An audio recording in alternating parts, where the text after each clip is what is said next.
Come on. Why did everything not work today?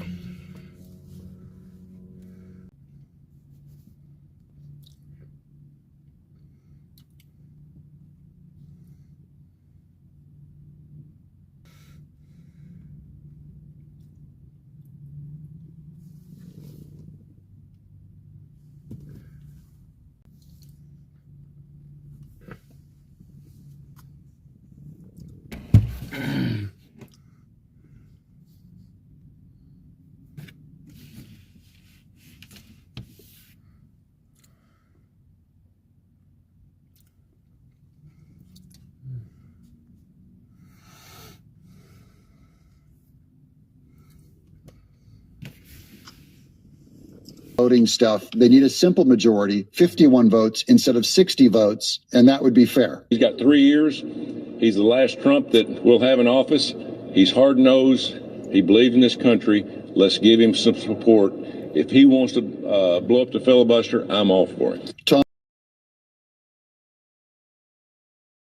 Trump knows what he's talking about. I want to show you guys with Trump dealing with last night's blowout of the Democrats beating the Republicans, all in Democrat. Look, all those cities are already communist that won. So I don't especially, but look how Trump is just cool as a cucumber right here. On November 5th, 2024, the American people reclaimed our government. We restored our sovereignty.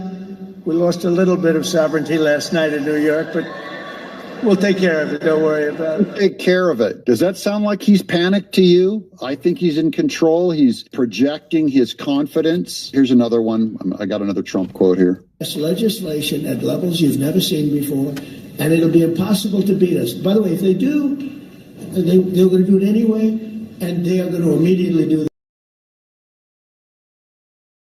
This is what's at stake. This is what I mean by they're going to end the government. Filibuster. They're going to pack the court. They want at least five justices. Now I hear it's up to 5. I actually heard up to 7 and up to 9. Okay, they want new judges. They want to pack the court, and they will do it in the first day, maybe the week. Maybe they'll slow it down because there's no reason to rush. But they'll do it first week. They'll vote on this, and I have friends over there that are Democrats. I'm close to a lot of people.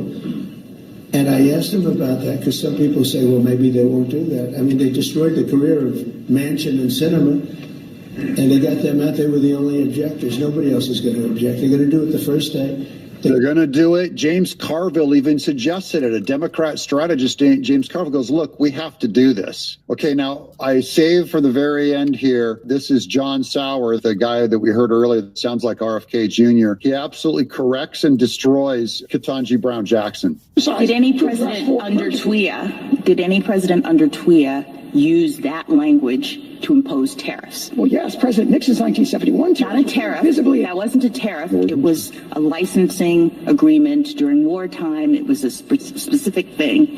A tariff I'm talking about. I'm referring to President Nixon's 1971 tariff. I'm sorry. Excuse me. Yes, I thought you meant Lincoln. Nixon. That was a tariff. He corrected her. She goes, I thought you meant Lincoln. Only off by 100 years. I'll keep you guys posted on what happens at the Supreme Court. Obviously, the tariff issue is number one on Trump's mind, too, because if that thing gets reversed, we're in deep, hot water. We need to pray for the Supreme Court to pick the right thing. We need to pray for the protection of America. We need to get some pressure on Congress to approve reversing the filibuster. Maybe reach out to a few shaky people that might be on the edge. It's going to be very hard to get that one passed through. I have more confidence in the Supreme Court with the tariffs, but I could be wrong on all of this, guys. Last night was a wake-up call to Republicans. The Democrats are still in business, their entire party. The old Democrats, the Schumer Democrats, they're dead, they're done. Carville, done. Even the old Clintonian form of Democrats, they're gone. It's like there's hardly any Republicans left with real strength. All of the power and strength went to MAGA, a very active part of the Republican Party. The active part of the Democrat Party are a bunch.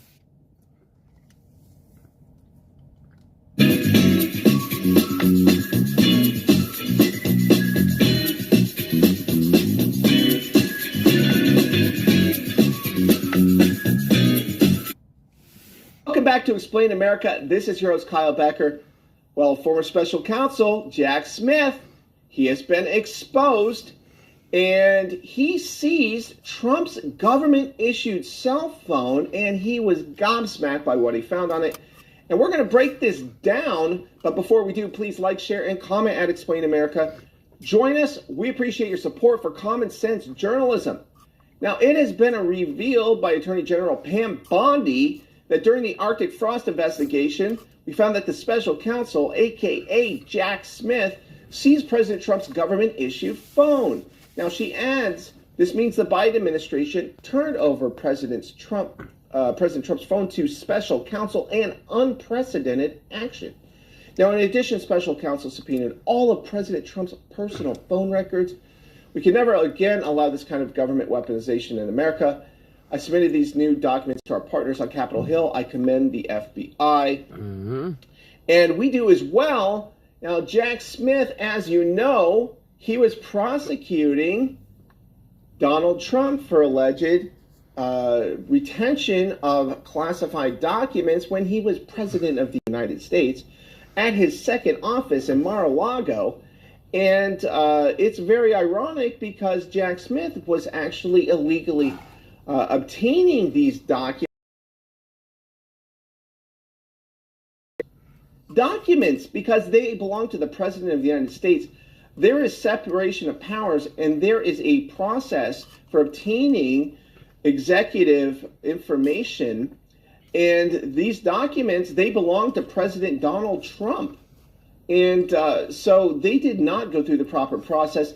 James Boasberg, he was at the heart of this scandal, and he authorized this illegal surveillance. And he was just slapped with impeachment over this just huge scandal.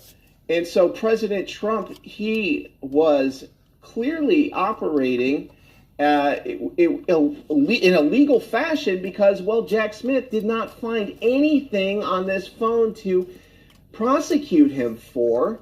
So he violated the Constitution, and so he can be accused of treason against the United States because he violated separation of powers. He knowingly and willingly do so. He broke the law because a FISA surveillance warrant, it does not give you authorization to breach separation of powers.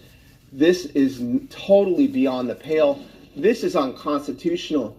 This is one of many disturbing revelations to come out of the Arctic frost probe.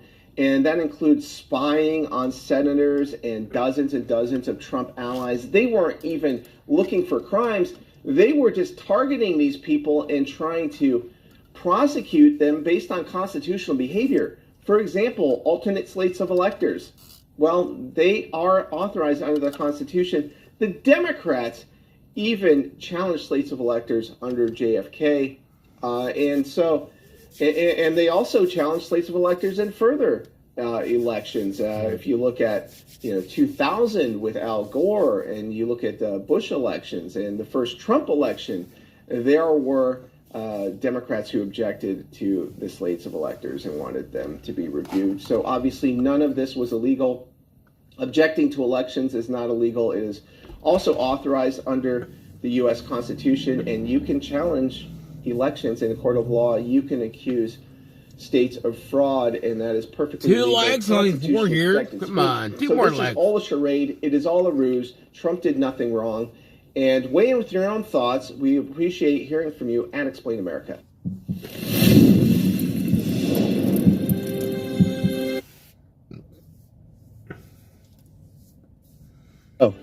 My name is Adam Ferrari, the Chief Executive Officer of Phoenix Energy.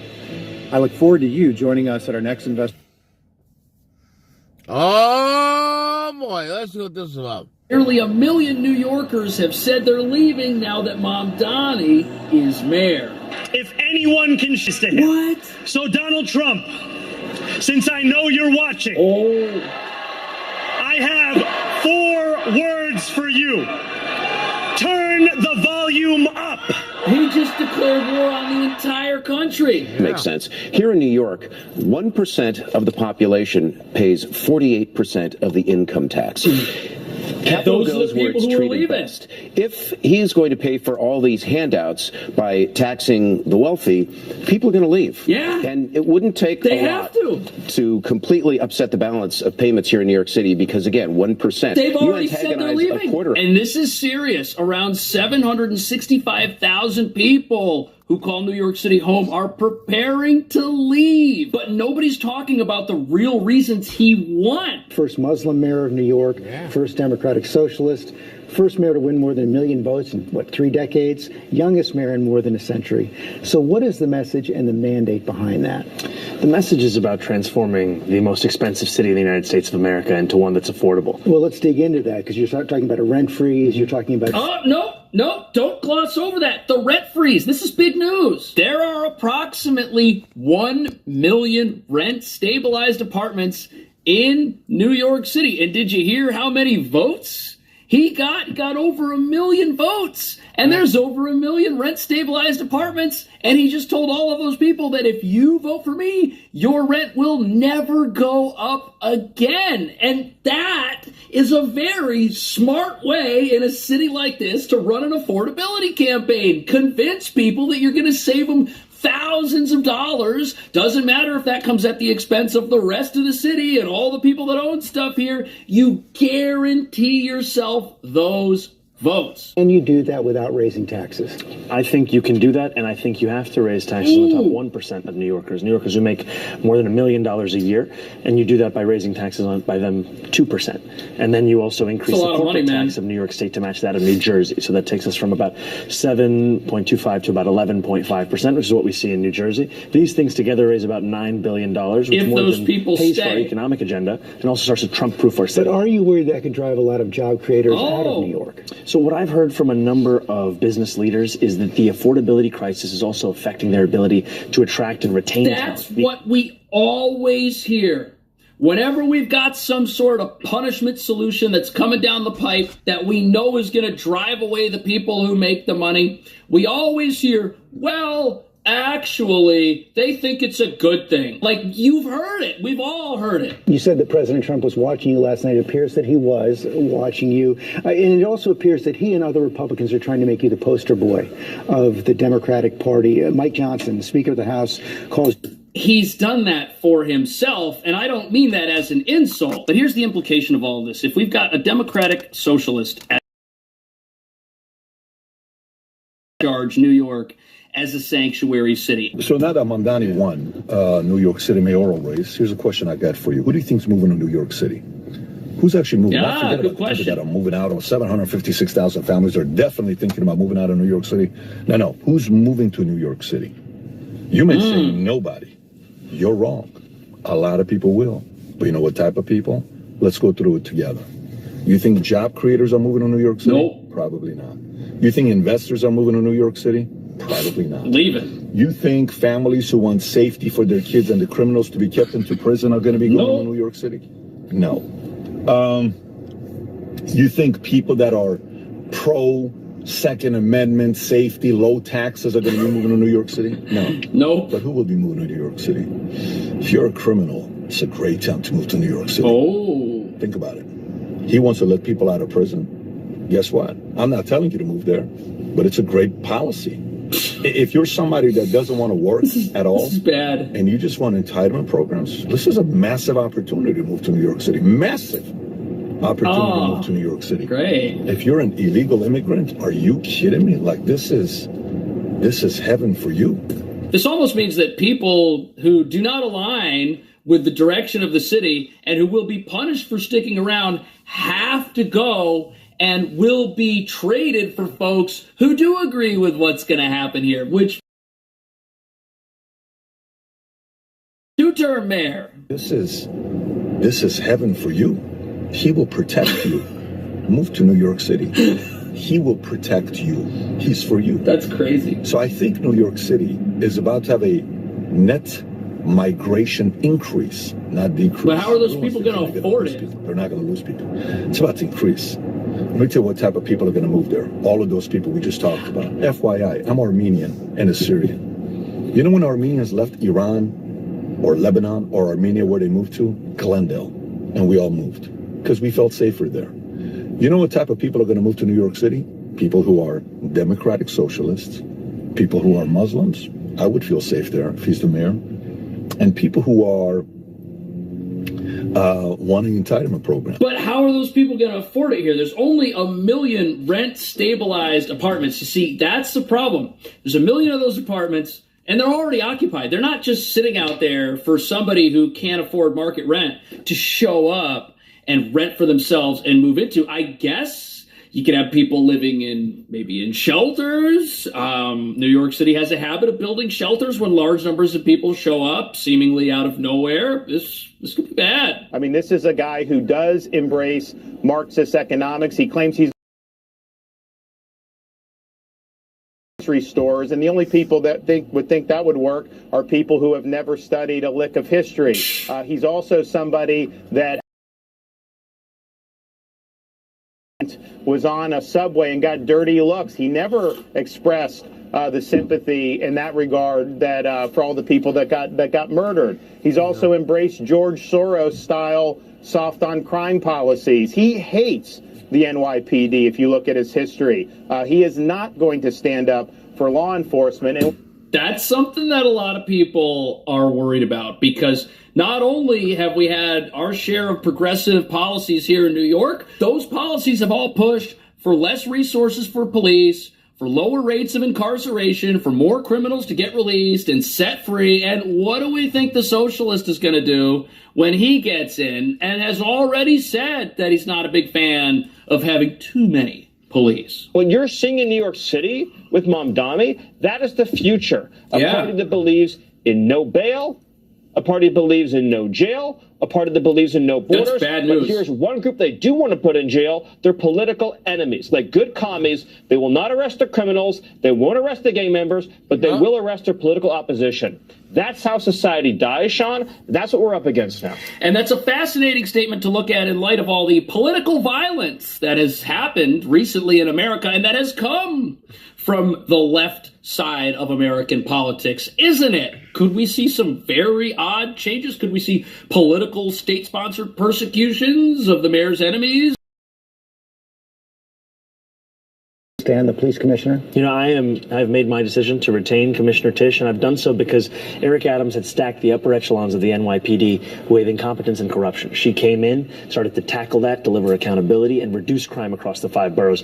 That is what we would build upon under a Mamdani administration, in addition to creating a Department of Community Safety to tackle the mental health and homelessness crisis head on. So the Department of Community Safety, guess what? Money doesn't grow on trees. And you've only got money for, education, you've got healthcare, you've got the fire department, you've got the police, and now we're going to add in another agency, but we've got to divide up the money that we already have, the budgets that we already have. And guess where the money for the Department of Community Safety, who are not going to be police, where do you think that's going to come from? You think that's going to come from the schools? You think that's going to come from the fire department? No, of course not. That's going to come from the police. Law enforcement. And what I found on all this, Sean, is yes, his tax policy is going to be crazy, anti-business, all that. But the number one thing that moves people to want to flee these jurisdictions is the collapse of public safety. And I think totally, he's going to make the de Blasio reign look like the golden age.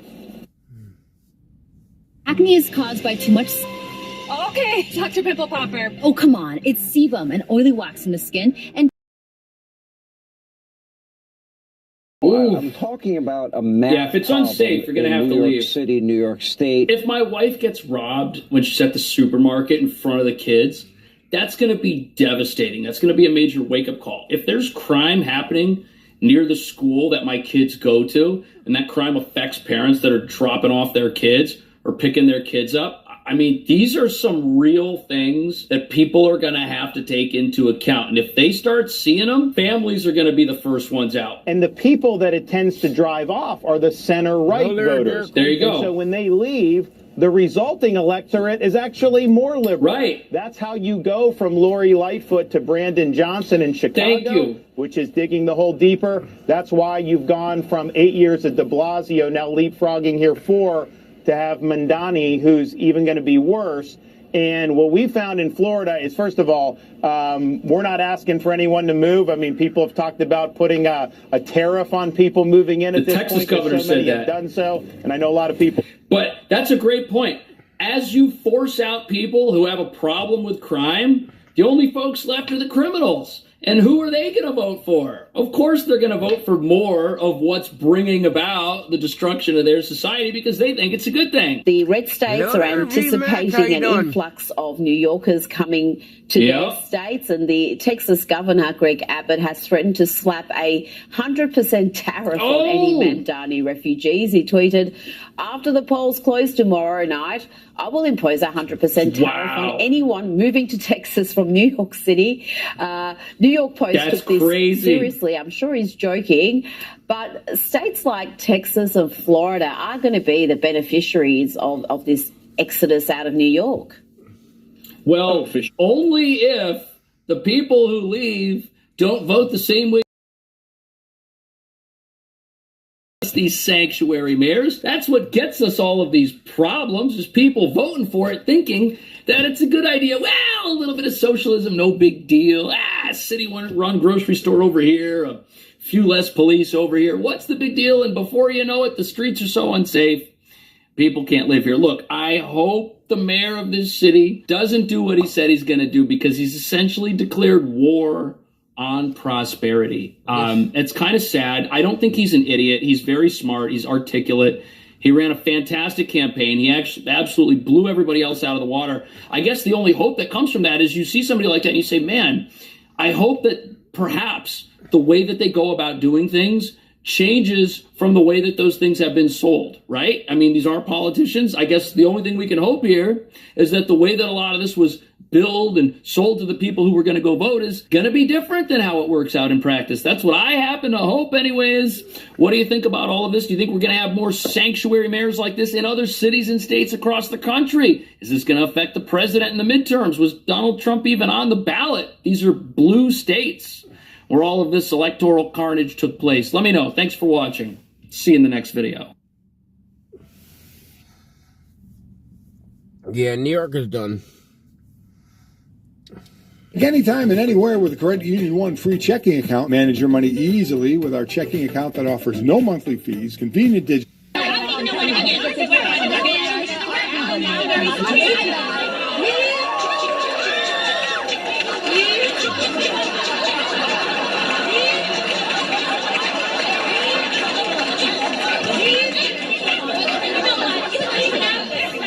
What's up, guys? Spenny. Pre-Ozempic Whoopi Goldberg once farted and burped at the same time on The View on live TV. Still believe that he cared enough about his wife to pay that was gas. Pay, to pay that money from his purse. You hear the fart? He cared enough about his wife to pay. What is she? That is, up to date, the single most intelligent thing that has ever been said or done on The View. The View is, of course, a nightmare of a show. It is a show that even President Trump says couldn't be deported. They need to. Yes. I'm moving to Canada for sure this time. Donald Trump, Canada doesn't even want you, Whoopi. Nobody does. Claim to fame for me has to do with The View, and it makes me very happy. I asked Kristi Noem if ICE will be at the Super Bowl, and Whoopi Goldberg said that everyone at the Super Bowl needs to go in blackface. Yes. Yes, this is a real thing. It's a real thing, and it's my favorite thing.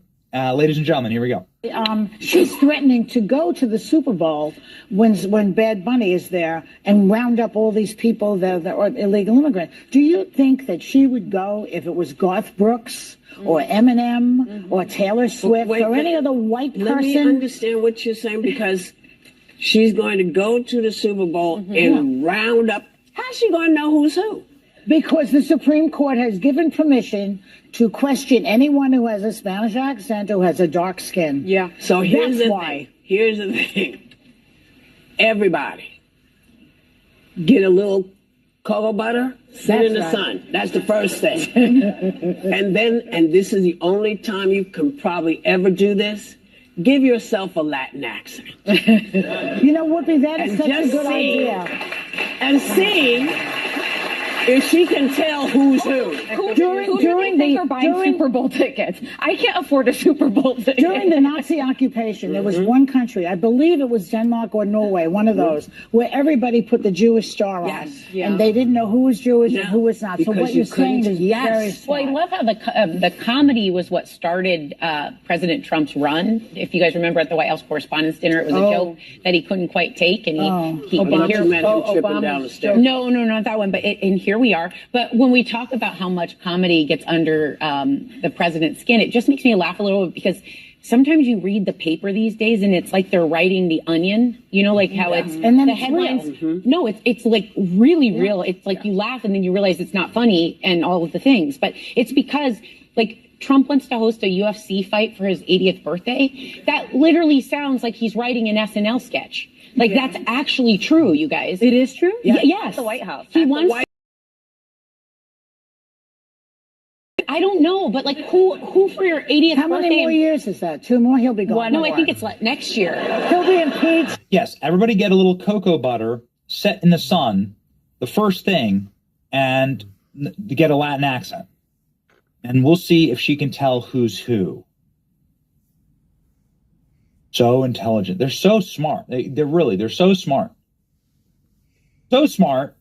And that's why they have to constantly be handed notes by the lawyers who actually watch the show. Yes, they're still right. This is, I think, really interesting moment and something that it happens only on The View, which I think is really unique. People do issue corrections all the time. This is something normal in the industry. You don't want to get sued by getting something wrong.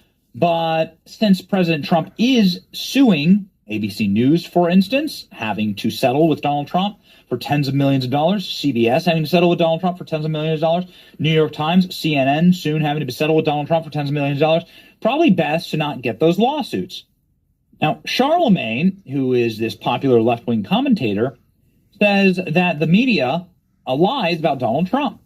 And when The View claimed that they don't, he points out all of the legal notes that they have to read to their faces. Here we go. Now that Trump has won, you say that you don't think cable news will ever truly cover him honestly again. Why? Well, not even just cable news, no network. Nobody, because they didn't do it before, so why would they do it now? They're scared to death. What He's the about president of the United States of us? America. Have you watched The View? Yeah. Well, let's be honest.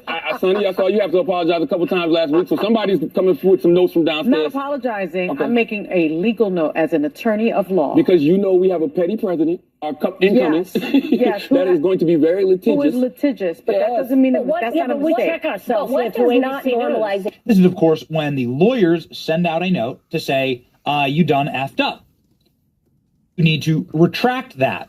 And it happened again, and it's funnier than ever. Yep. Panicked ABC News bosses issue legal correction live on The View. Whoopi Goldberg has a absolute meltdown and tears up the note and freaks out and starts like screaming about the actual production. It's really interesting. The View's Whoopi Goldberg was handed a note live on air asking her to clarify a statement she made about Donald Trump, leading Goldberg to angrily tear up the message in protest. The message, which the Daily Mail learned came from a producer of the show, was handed to Goldberg by a co-host about the usage of the president's auto pen. When discussing Trump's interview with 60 Minutes the previous night, Hosen zeroed in on Trump's pardoning of convicted fraudster from Binance. Hosen pointed to Trump's claims that former President Joe Biden didn't know who he was pardoning using the auto pen. How come you don't know who this guy is? She asked about Trump. Because he used the auto pen to presumably pardon this individual. Of course, that's speculation. You have no idea if that's true, but it's stated as a fact. What the hell? We don't know if Trump used the auto pen after she got a note saying you need to clarify this statement. It's a wonderful moment, and then she rips it up and goes on an angry rant about her audience and the people who work on the show. Here we go. And the Charger actually repairs your phone while charging, and everyone thinks it's too good to be true. Nobody believed me at first, but now everybody wants. And the other insane thing is that when people are going to go to their meetings with the judge, the meetings that they're supposed to go to when they're listening to what the hell, what? I love when Sonny passes notes. We don't know if Trump used an auto pen to part. It was a joke. Yeah. We don't know if Trump used an auto pen. Oh, come on. But we do know that he didn't know who that crypto guy was. Well, I'm sorry. You know, the hardest thing about this job now is no one understands nuance. You know when you hear a joke, when somebody's fooling around, when they're not saying something specific, especially on this show. I'm very specific when I'm pointing stuff out. When I'm making jokes, you know when I'm making jokes. This is ridiculous. An absolute thing of beauty, ladies and gentlemen. Man. Something that we do love to see, and the internet is noticing right now. Whoopi gets irate, handed a note to correct her lies, whines that she was just telling a joke while ripping up the note. If you were telling a joke, you would go back into comedy, wouldn't you? That's right. Be on the View. Here's the lie that Whoopi had to correct. I've read the transcript anyway. I don't need to play you clips. I don't need to torture you. Except the note, Whoopi Goldberg loses her mind after she handed a note to correct her lies. What the hell was that? It was a joke. Whoopi Goldberg said, not different to live in the U.S. and Iran in 2025. And she should be fired too, right there. Yes. No, they are truly monsters, honestly, at the View. Nice to see them get called out, like in the middle of the street, which is happening with regularity. And it's nice to see them act as though they are the victims in moments like this when they're worth tens of millions of dollars. Whoopi Goldberg's salary, $6 million per year. Whoa. Just to rip up notes live on air and complain and lie. Maybe get... Tonight's elections were a bloodbath. There's no other way to put it. It's not the end of the story, though. It also is kind of expected. You know, the Democrats, they only have one place to put all their campaign money and attention right now. And the right was too busy talking about, Tucker Carlson and distracted on all these to work, and they have a great machine at getting people out. But this was mostly blue state and blue city victories. We weren't able to turn against it. The Republicans are not strong enough. Welcome to Doug in Exile. This is where the Patriots are.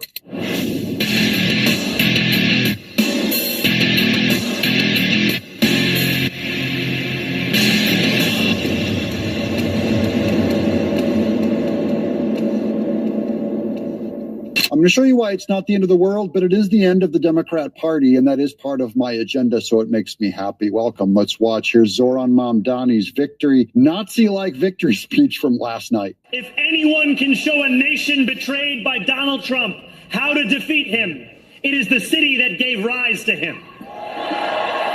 And the city that tried to put him in jail. Sweet potatoes due to your dog's allergies. Hear that? That's the sound of a dog licking itself. If you hear... And the city that tried to put him in jail. And if there is any way to terrify a despot, it is by dismantling the very conditions that allowed him to accumulate power.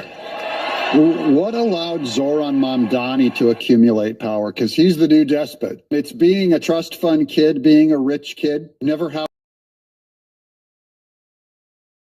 So we have to end that to keep despots like this. On the campaign, he was all friendly. Mr. Gooey, I'm an influencer. I'm a rapper. Now he's like, Heid Zeig, we will get them the final solution. This is not only how we stop Trump, it's how we stop the next one. Ooh. You know, they tried to stop Trump with a bullet. How are you going to stop J.D. Vance? So Donald Trump, since I know you're watching, I have 4 words for you. Turn the volume up.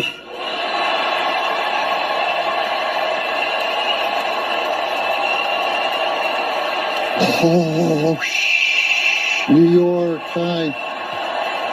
Our town's dead. That's the sound of businesses fleeing New York and Jews. Are the Jews going to be killed by him because he's a Muslim, or are they going to be killed by him because they're businessmen and he's a socialist or a communist?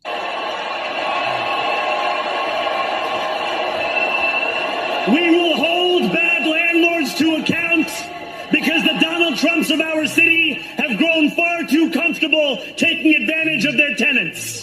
get those landlords. They take advantage of their tenants, responding to a market. Now, Van Jones says it's a missed opportunity that he went all Hitler on us in that speech. Now, Van Jones is a Democrat at CNN. I like hearing critiques from their side. I think he missed an opportunity.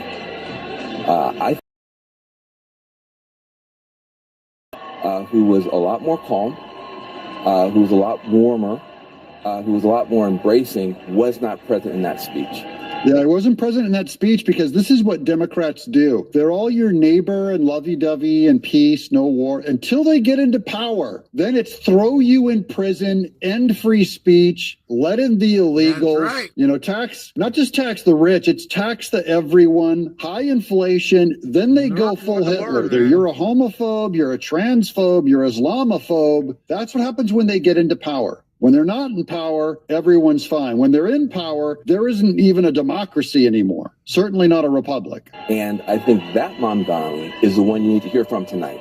There are a lot of people trying to figure out, can I get on this train with him or not? Is he going to include me? Is he going to be more of a class warrior even in office?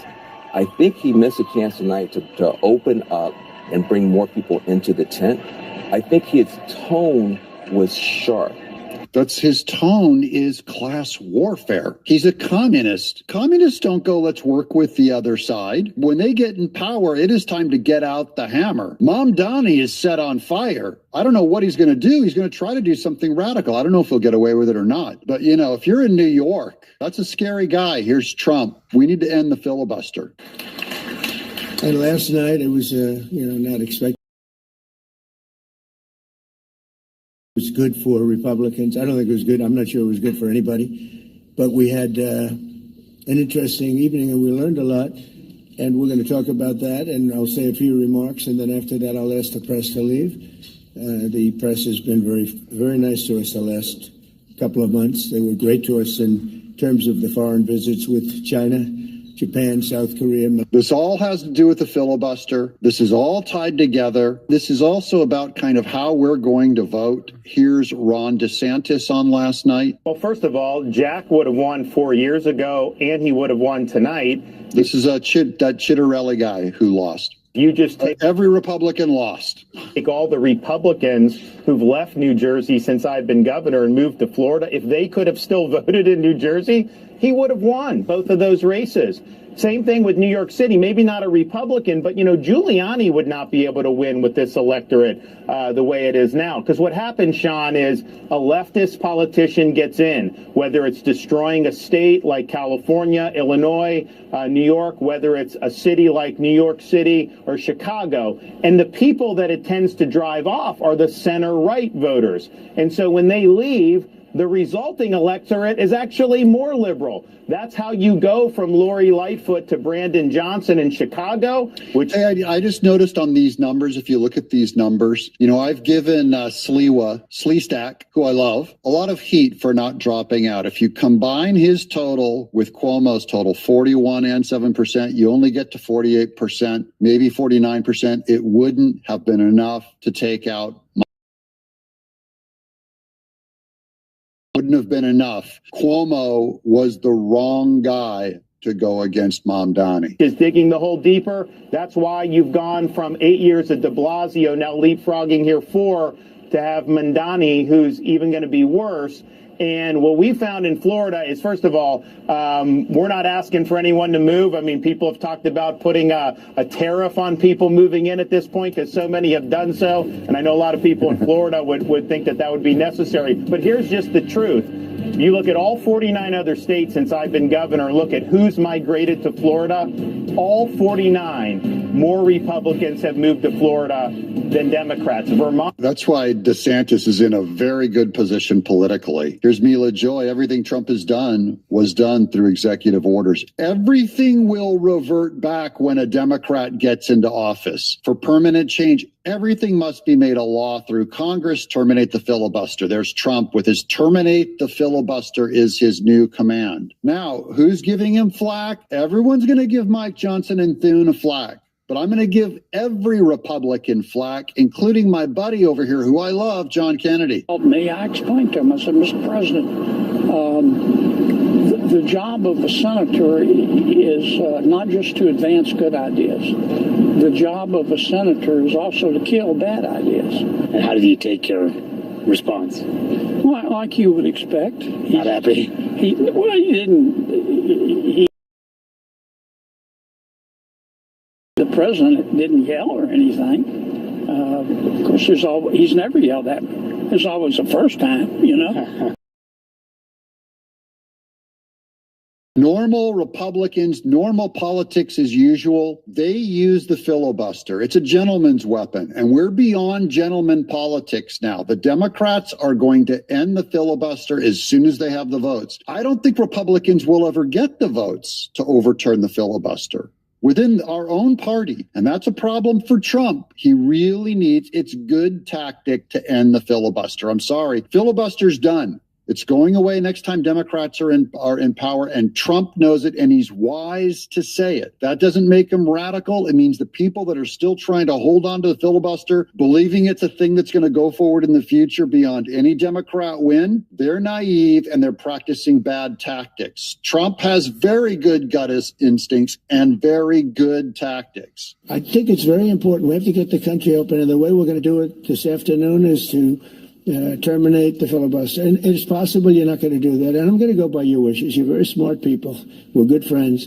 But I think it's a tremendous mistake, really. It would be a tragic mistake, actually. It's time. It's time. If I thought they weren't going to approve, I'd sort of be with you. I'd be fine. I'd be neutral to with you. But knowing that they're going to pass it as soon as they get any semblance of control, they'll pass it first thing. Then it's like we have to do it first. And we have 2 years, and we'll end up with 2-3 years, and we'll have that any Congress and any group of senators or a group of congressmen, and we will get it through. They'll send it to us. We'll send it to them. It'll be a beautiful machine. Otherwise, we're just going to sit around and argue with these people all day long. And for 3 years, it really is go time. I respect the prudence and the cooling saucer fashion of the Senate. They're cool down and deliberative, and you're playing last year's game. That's gone, guys. It's gone like the Democrat Party. Here's Scott Jennings. Scott? Oh, are you saying he wasn't the unifying voice of a generation that you predicted mere moments ago? Axe, where was the man that you predicted would not slice and dice? Look, guys, he started his speech by quoting Eugene Debs, who ran for president of the United States 5 times as the Socialist Party of America candidate. He repeatedly attacked people in this. No, I know my socialists. I keep a close eye on them. I work here. So here's the thing. He went after everybody that he thinks is a problem. People who own things, people who have businesses. He said an interesting quote: "No problem too large for government to solve."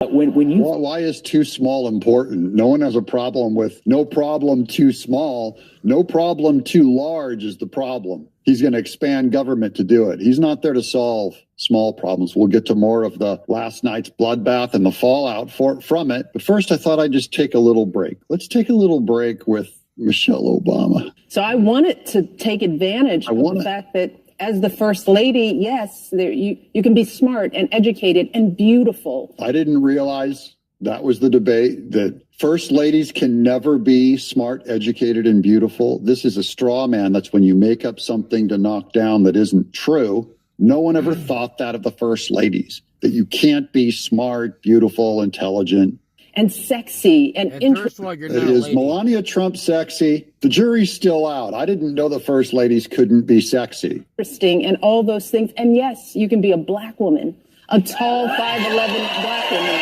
Holy cow, I didn't know. There's no way. We're going to allow a tall black woman to be the vice president? What's wrong with these people? They didn't vote for Sears, Winsome Sears, over her opponent, Spanberger, some white lady. Was that, Barack Obama came out and voted against that female black woman. I thought Barack Obama said that black men had a problem if they don't vote for Kamala Harris, the female black woman. Once again, they pretend to have a standard. They never mean it. Here's Michael Steele. Here's the side of the Republican Party, of this Republican Party, you cannot lose sight of.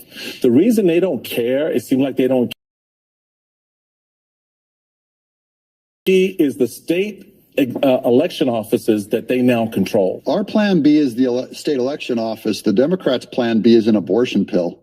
And setting up those operations going into 26 to make sure not just that you have ballot watchers and poll watchers, but they have their fingers in some degree on the system is something that you need to be mindful of, because you can't lose sight of that side of this equation. He's claiming we're going to rig the votes, guys. We have our hands all in the system. How they get the ultimate control. How we get ultimate control through rigging the system. That's Michael Steele. Here's breaking. Schumer and Hakeem Jeffries are demanding an immediate meeting with President Trump and the GOP leaders to end the government shutdown. Strange, right after the election night, makes you wonder. There's the document signed by Schumer and Jeffries. They're desperate to have a deal with Trump. Here's more from Jay Hogan Gidley on last night's win. 51% of the people in Virginia just said they want someone to be their attorney general, the top law enforcement official, who said he wanted the Speaker of the House in Virginia to be murdered and Republican children to be murdered. Just to be clear, that's what Democrat, and by the way, overwhelmingly women. It was like 60% women went for Jones. That's what women. Jones would have lost. So this is women are okay. Feel better about a candidate that says to shoot your opponent. Kellyanne Conway. No doubt. This is what happened when Democrats turn out to vote in largely Democratic blue states, and that's what happened. The one curious thing, though, Sean and Ari, is that the voters told pollsters they want lower taxes, fewer regulations, less crime, less chaos with respect to migration.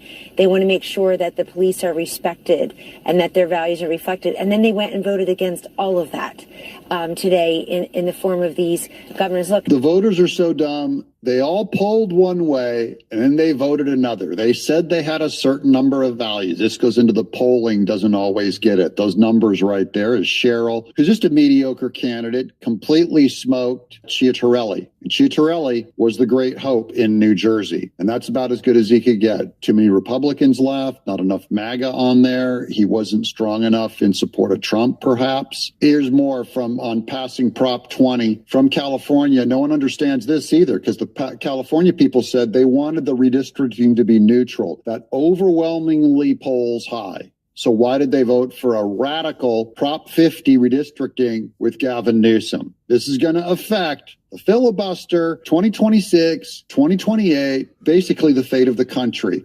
We're going to get a call for Republicans to redistrict everything. Phoenix Energy, a family-owned oil company focused on unleashing American oil from North Dakota and Montana. We've already sold everything. The yes vote in particular with Prop 50. The reason voters said they voted yes on Prop 50, 82% of the case, 8 out of 10 voters say it was to counter the GOP changes, not because they saw it was the best way to draw those district lines. Now, it's just political is the only reason why they wanted the redistricting. That's 82% of the voters said that. If you go back and look at those who said no to the vote, they said their reasoning to do so is that they saw this as not the best way to draw those district lines, while only 34% said it was to stop the Democrats from adding seats in Congress. A couple other things we're taking away from what voters said there in California. We asked the voters and how they would actually like to see these lines drawn. The irony of this, Trace, is that 9 out of 10 voters, even more so, said they'd like to see this done by a nonpartisan commission, not the party in power. Well, only 7% supposedly supported that the party in power should redistrict. 92% claimed it should be neutral, and they voted for Gavin Newsom, who basically is saying the Democrat Party is going to redraw the votes.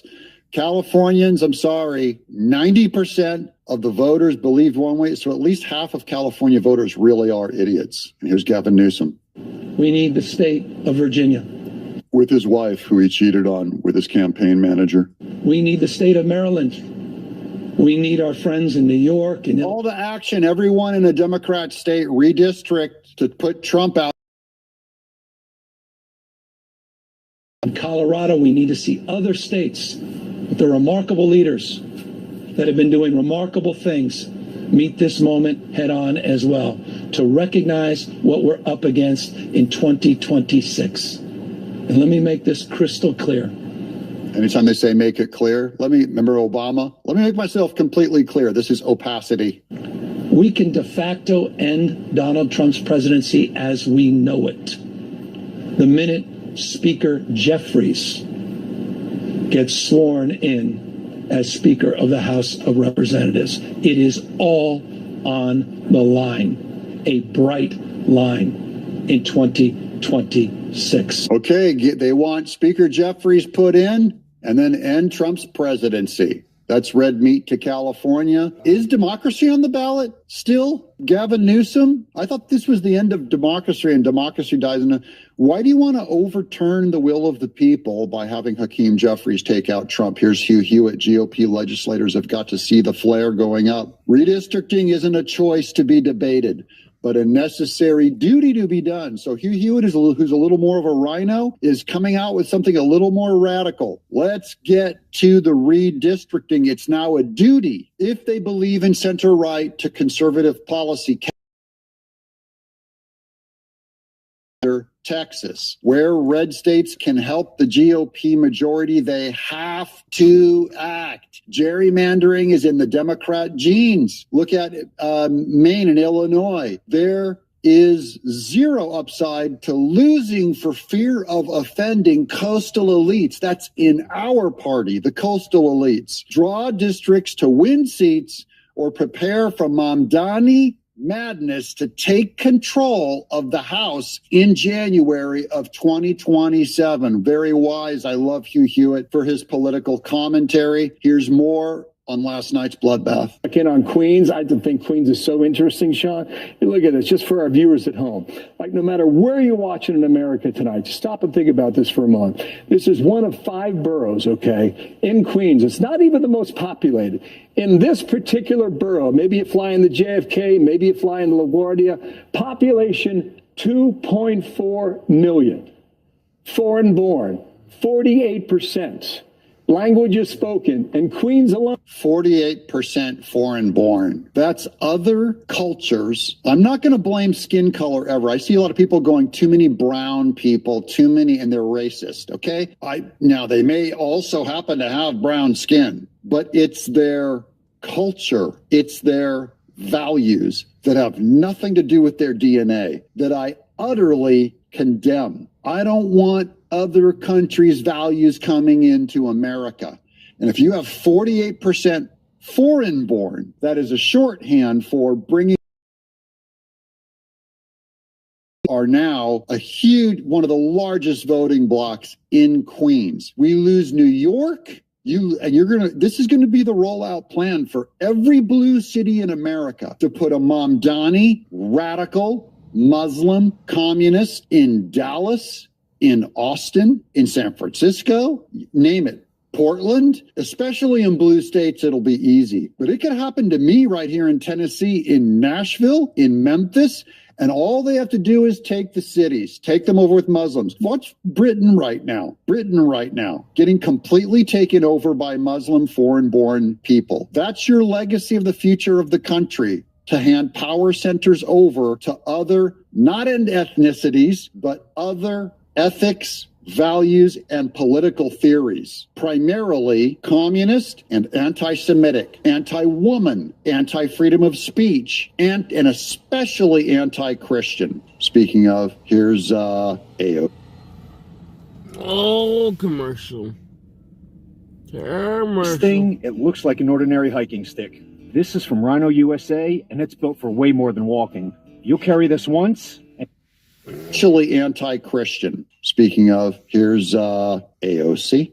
So many people who participated and were brought together by his campaign, because they were not just tasked with defeating a Republican. They were also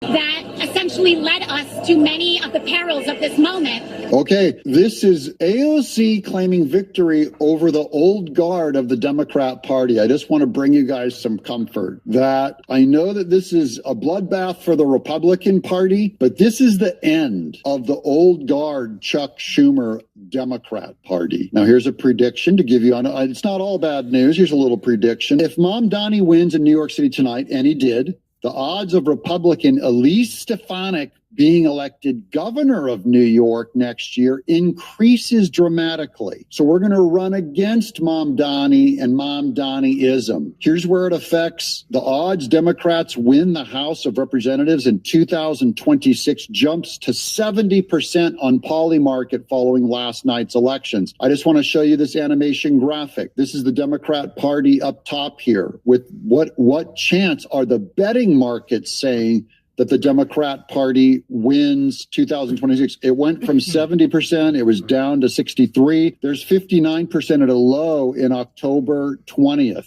And then suddenly after last night, it's back up to 70% that the Democrats take the House and they will impeach Trump. It's the end of his agenda. That's why you have Chuck Schumer. I don't need to play the clip. CNN gloats in laughter as Scott Jennings delivers a blunt warning to the Democrat Party. The message for Chuck Schumer: AOC is going to be the next senator from New York. Bad news. Chuck Schumer thinks he's going to help get his party over. He ended his career. It's over. Here's John Solomon. I think the 2026 election map will be made on the decisions or lack of decisions that Harmeet Dillon made. She is the chief of the Civil Rights Division and the chief enforcement officer for election law. If she makes the proper arguments in these states where they're doing gerrymandering in retaliation, rather than to make sure there's appropriate apportionment, representation of people, she can win in the courts. If she can strike at that, there's a difference between Texas and California. California ballot says what they're doing. They're retributing against Texas. That's not representing the interests of the people of California. That's taking care of a political beast. She has the ability to show that Texas did it because courts required it. If she can win, and if the Solicitor General can win that Louisiana case, they will have an upper hand to sue and block some of these reapportionments in the court and tie it down in 26. That is the ray of hope in the Trump administration. Harmeet Dillon, whom we're big fans of, she's there to make sure. Remember, she's going to try to end Democrat race-based redistricting, which is already up at the Supreme Court. That's why that will either give her more credibility to continue on that path or less and cut it off. And he's also talking about was court driven and good. The motivation for redistricting in California was retaliatory, which is not what redistricting is for. And Harmeet Dillon can fight that and others in court. Harmeet Dillon, we do have some people in charge that could still help curtail this problem. And I sang praises of John Fetterman yesterday, so I have to smack him down here. He says one of the smartest political investments ever made in 2015 were Justice Donahue, Doherty, and Weck. All three of them got restated in Pennsylvania last night. These are socialist, pro-trans people against the people. So I said before, maybe he'll become a Republican. No, he's going right back to his socialist roots. Now voters spoke, and we're keeping them for another decade. This is NBC News. Pennsylvania voters retained 3 state Supreme Court justices, preserving Democrats' 5-2 majority, and Fetterman champions it, and Scott was fighting it so well, and we didn't win on that one. Again, part of the bloodbath. And finally, here's the attack by Gunther Eagleman, which these guys, Gunther, I love quoting him, but he's the one that always goes after Pam Bondi. We got to fire Pam Bondi, fire this, fire that. Where's the Epstein files? Fire these guys. These guys are spineless. our congressional GOP leadership is spineless. It's not from spine that they oppose it. It's the same thing with Pence, where they believe they're protecting a constitutional thing, not the Constitution because the filibuster isn't officially in it, but their tradition that they have always relied on to keep America from going too radical. And they're wrong there. Not spineless, wrong. Nuclear option, John Thune says Republicans don't have the support to eliminate the filibuster in the Senate. So that's why we need his leadership to create more support. Here's Speaker Mike Johnson opposes eliminating the Senate filibuster. These two guys, they're not bad guys, but the guy that I want to see crack is Mike Johnson, because he's closest to President Trump, and President Trump wins more by staying close to Mike Johnson rather than calling him names and tearing him down. Trump, Mike Johnson, they need to end the filibuster. I'd love to hear from you in the chat below. Don't forget to subscribe. That's how you say thank you. Don't miss out on a single episode of all the great news. I'm Doug in Exile.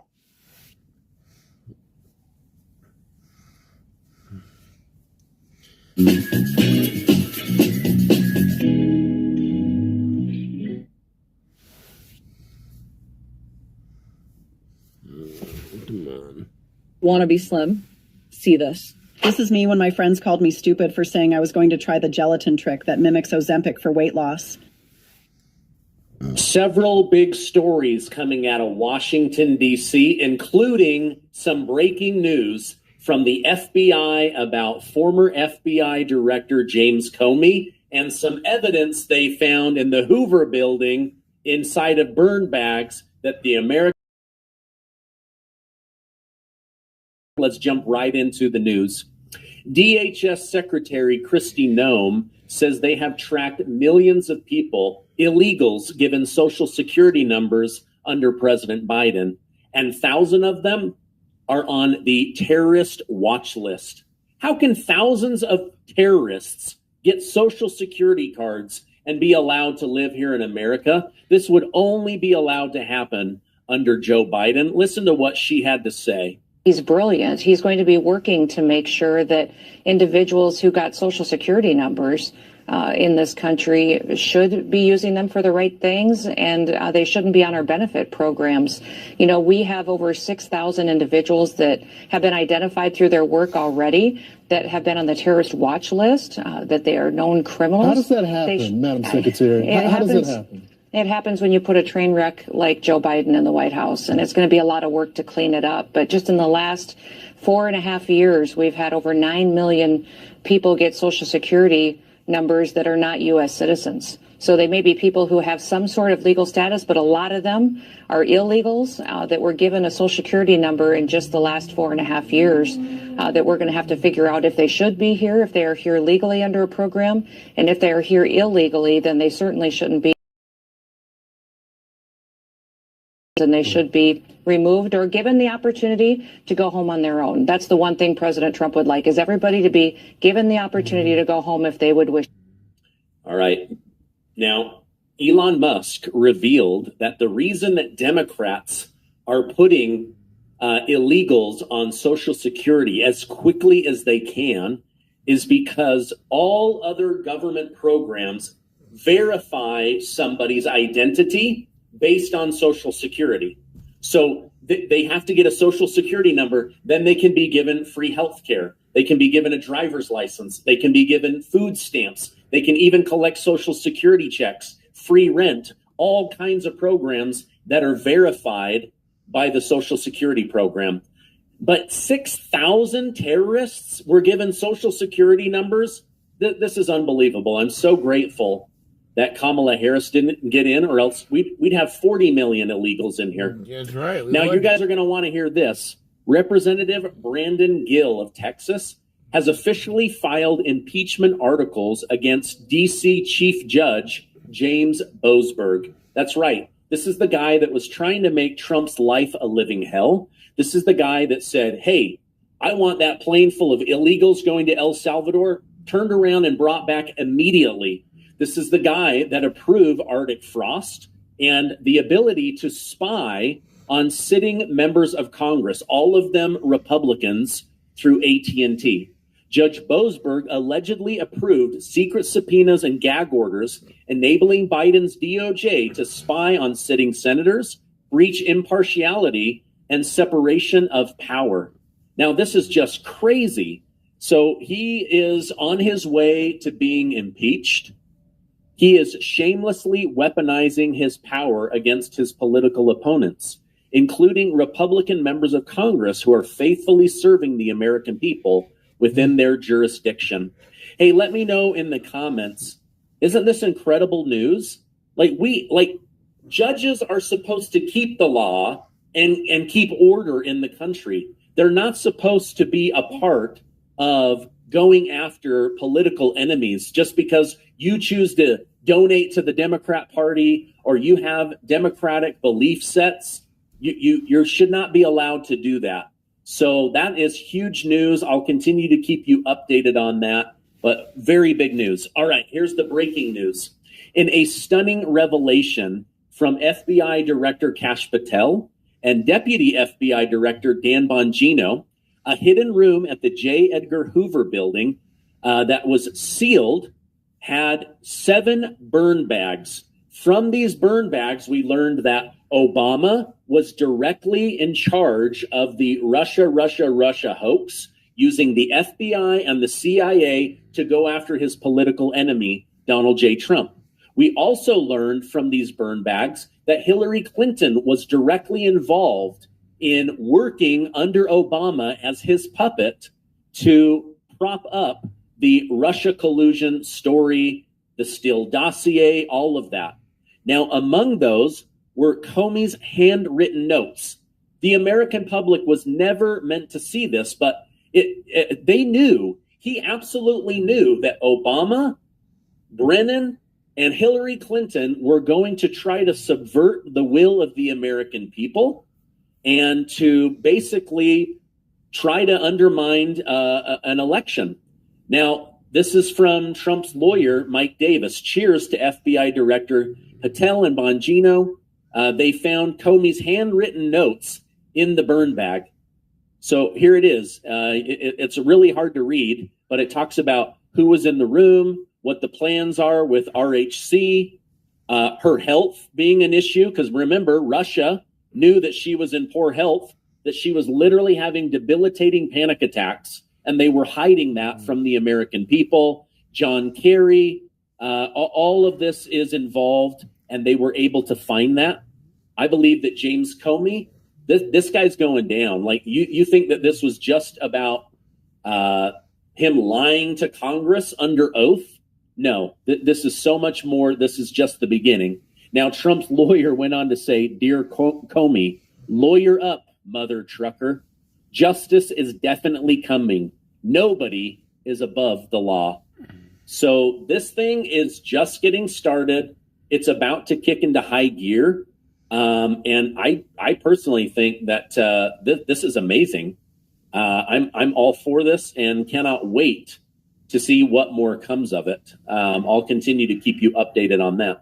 Now, the White House made a major announcement today. They plan to do a large-scale investment into American manufacturing. The Trump administration is putting nearly $750 million in federal loans to boost U.S. production of rare earth magnets. This, the kind that is used in satellites, drones, electric vehicles, cell phones, robotics, hard drives, and national defense systems. We have outsourced most of our mining, our uranium, magnets, rare earth metals. We outsourced all of it. The government is now partnering with Vulcan Elements and ReElement Technology as part of a contract through the Department of Defense and the Department of Commerce and War. When you add in private funding, the total project will be $1.4 billion with the goal of producing 10,000 metric tons of magnets right here in the United States. Now, right now, we get most of our stuff from China, and we'll probably 100% rely on China because they're not 100% reliable. So this is a massive thing. They're also reopening uranium. gold and silver, those have been happening, but these minerals and metals that are necessary. Now, Commerce Secretary Howard Lutnick said the goal is to speed up U.S. production of critical materials, especially those needed by the military. Vulcan officials say magnets are inside every modern electronic device, from computers to military missile systems. Now, switching from manufacturing to election security, U.S.CIS under President Trump has changed how states check whether voters are actual U.S. citizens. Now, that stands for United States Citizenship and Immigration Services, USCIS. The agency will work in collaborations with the SAVE program so states can verify citizenship using the last 4 digits of a social security number instead of all 9. Officials say this removes a major obstacle and should make it easier for states to confirm that non-citizens are not, in fact, voting in our elections. And while you're at it, get those 9 million out of Social Security so that they can't vote. I mean, think about it. Some elections came down to a couple thousand votes. So those 9 million, ba-boom, you got to go. Now, USCIS Director Joseph Edlow announced the change recently. A spokesperson said the agency is urging more states to join. However, wouldn't you know it, just like the 21 states that don't want to give up how many illegal immigrants are receiving billions of dollars in SNAP funding, you've got about 21 states that say, we're not getting on board with verifying who's voting and who's not voting and whether they're citizens or whether they're illegal immigrants. So this is, it is a bit of a division, but it is moving in the right direction. And I'll keep you guys updated on that. Now, the announcement follows earlier reform from May 2025 and claims from former DOJ official Antonio Garcia, who said he found thousands of non-citizens registered and voting in friendly states, not the non-friendly, in the red states. He called his findings shockingly bad. The White House says the new system will lead to cleaner voter rolls, less fraud, and more confidence in U.S. elections. All right, now, many people have been saying that Nancy Pelosi was retiring. I was one of those. I want to correct this. Now they're saying she may retire after 40 years of serving the American public. Many Democrats believe that she doesn't want this announced because she wants to control who will take her seat, most likely her daughter or a family member, just like how Gavin Newsom became governor. Now, Pelosi spent recent months focused on Proposition 50, where they are trying to pick up more committees in order to get more Democrats into the House of Representatives. Pelosi told the San Francisco Examiner that winning back the House is essential for stopping Trump's poison in America. Some lawmakers believe that if Prop 50 is passed, which it most likely will, then she will start trying to find a suitable replacement. But until then, her office is saying it's pure speculation that she is stepping down and that they will control when that information becomes public. All right, now moving to New York City politics, NYC Democrat mayoral candidate Zohran Mamdani says he'll fight President Trump in court from day one if he dares to cut federal funding to New York City. Mamdani made statements during a sunrise march over the Brooklyn Bridge alongside Attorney General Letitia James. He said the city deserves funding. They need that taxpayer money in order to keep New York affordable and avoid residents living in poverty. Well, you could quit giving away hundreds of billions of dollars to illegal immigrants, but what do I know? I'm just a guy on the internet, right? Now, President Trump, he fired back, and I want to show you exactly what he had to say, because I believe that we could see a fight between Washington, D.C. and President Trump. President Trump says, if communist candidate Zohran Mamdani wins the election for mayor of New York City, it is highly unlikely that I will be contributing federal funds, other than the very minimum as required, to my beloved first home. because of the fact that a communist, this once great city has zero chance of success or even survival. It can only get worse with a communist at the helm, and I don't want to send, as president, good money after bad.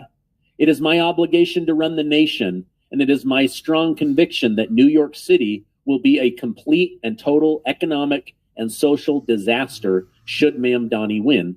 His principles have been tested for over 1,000 years. Never once have they been successful, meaning communism. I would much rather see a Democrat who has had a record of success win than a communist with no experience and a record of complete and total failure. He has nothing as an assemblyman ranked at the bottom of the class, and as mayor of potentially, again, the greatest city in the world, he has no chance to bring it back to its former glory. We must also remember a vote for Curtis Sliwa, who looks better without the beret, is better than Mamdani. Whether you like Andrew Cuomo or not, you really have no choice. You must vote for him and hope he does a fantastic job. He is capable of it. Mamdani is. The government is banning this $39 electric lighter next month, and this is your last shot to get the original high-powered version. In just a few weeks, regulators will force the only. Money is not. So President Trump is basically saying, listen, Curtis Sliwa, you're a great dude, but you're splitting the vote. Everybody should move over and vote for Andrew Cuomo. Now, let me know in the comments what you think about that. Pretty crazy, right? All right, I have another big story from Representative James Comer about Biden's auto pen pardons. But first, let me show you today's video sponsor. A homeowner, you need to listen to this. In today's AI and cyber world, scammers are stealing home titles and your equity is the target. Wow. Here's how it works. Criminals forge your signature on one document, use a fake notary stamp, pay a small fee with your county recorder, and just like that, your home title has been transferred out of your name. Then they take out loans using your equity or even sell your property, and you don't know it's happened until you get a collection or foreclosure notice. So when's the last time you checked your home's title? If your answer is never, you need to do something about it right now.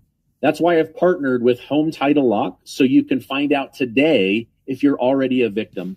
Use my promo code Gardner at HometitleLock.com, and you'll get a free title history report and a free trial of their $1 million triple lock protection. That's 24/7 monitoring on your title, urgent alerts to any changes, and if fraud does happen, they'll spend up to $1 million to fix it. Go to HometitleLock.com and use promo code Gardner. That's HometitleLock.com, promo code Gardner. All right. Thank you guys for sponsoring the channel. Really cool. You do not want to be caught off guard. All right. I'm going to be bringing back to the stage the next video that I want to share with you. This is from Congressman James Comer. He is saying that there is no way Biden's auto pen pardons will hold up and they will be going to court. He then goes into some details that I had personally not heard. Let me share that with you now.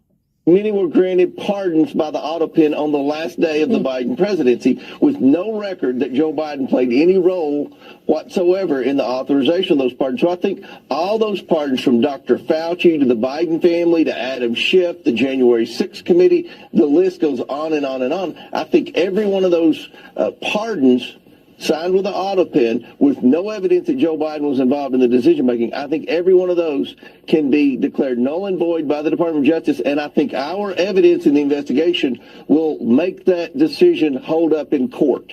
Many were granted pardons by the auto pen on the... Isn't that wild? I mean, after doing all of people, they found zero evidence that President Biden had any involvement or knowledge of those pardons. So you've got people like Fauci, Biden family members, pencil neck Adam Schiff, and everybody on the January 6th committee that lied and destroyed evidence, didn't let us know that there were almost 290 FBI agents in the crowd, pushing people to go into the Capitol. So we've been lied to, and there needs to be justice and accountability. All right, finally, in international news, tensions are rising. On November 2nd, President Trump did a 60-minute interview where he said that Venezuelan dictator president Nicolas Maduro's days are numbered. They know he's been rigging elections. The U.S. now has its largest military presence in the Caribbean in over 35 years, aiming to crack down on drug trafficking, violent crime, and mass migration tied to Maduro, Tren de Aragua, Cartel del Sol, Generalisimos del Sol. Now, we've got 14 warships in the area, including the aircraft carrier USS Gerald Ford, nuclear submarines, guided missile destroyers, fighter jets, B-52 bombers, and more than 10,000 troops activated and ready to go.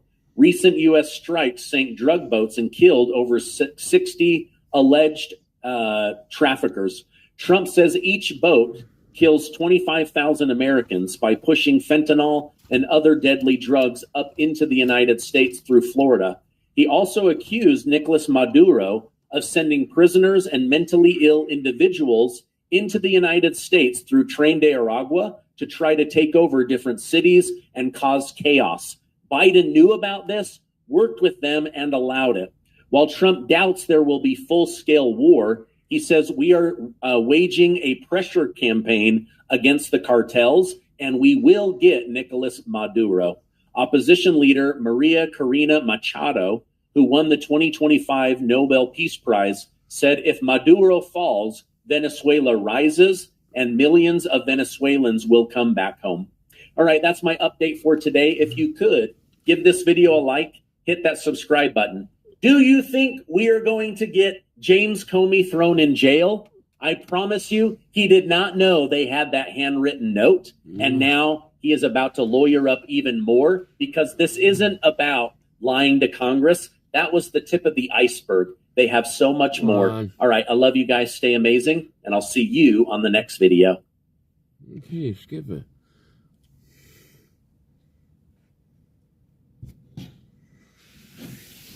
If you were locked up in Illinois juvie at Cook County, the Audi home, or anywhere else in the system, this is the money glitch that's getting former detainees properly.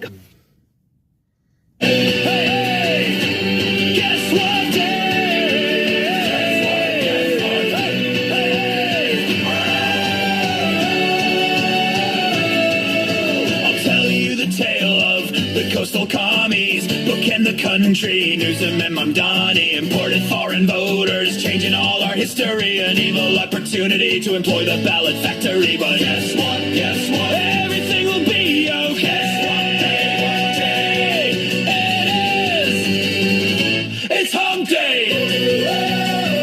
Get it on. Hump day.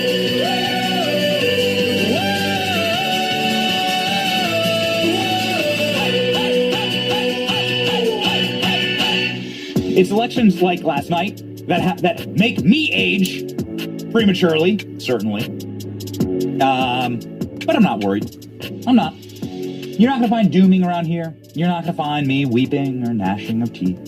You're not going to find me sitting there curled up in a fetal position, in the fecal position, on the floor, crying my eyes out. Marxist. I'm going to direct my anger at days gone by, generations gone by that allowed this to happen to our American experiment. And I'm going to stay laser focused, not on my own, not on the infighting and drama and unnecessary distractions of the moment, but on the true enemy, which is the Marxist. And let me give you a little example of what we are truly fighting. You're going to be shocked that it doesn't come from Zorhan Mandami's speech or any of the speeches of the communists or dangerous left-wing radicals that were elected last night, including a guy that says he wants to mass slaughter and genocide Republican children. We're going to talk a little bit on this program. And I've thought deeply about this, about what is actually happening. What is the moment that's going on here? And it's a good moment. It's a cyclical moment. And it's a moment that will have a very happy ending as long as we keep our vision and our core, our grounding stable. The founders set us up for success. Founders created ingenious systems to ensure that America will always and forever be a bulwark against the type of nihilistic Marxism, the type of death, destruction, violent power grabs that you are now seeing across the nation. They are violent people, and we're going to talk about why. This is the path of every great civilization. Is your civilization strong enough to shrug off the enemies within? Let me explain what the enemy within looks like. Hassan Piker, maybe you know, maybe you don't. He is a left-wing streamer. He's somebody who's a bestie with Zorhan Mandami. He's someone who is an absolute and total radical. He's also an animal abuser, live on his stream. Republicans with regularity. He then abuses his animal, his dog, by shocking it if it doesn't stay in his shot. I mean, this guy's a monster. He's done this regularly. Anyway, this is the kind of drama that I like to follow because, quite frankly, is the way to take and to deplatform take our enemies, expose them. This guy is the enemy of America. Let me explain. In a very simple clip from last night, as Hassan is celebrating the election of a globalist communist in New York by shockingly not abusing his dog. I thought that's the way that the guy celebrated, but we have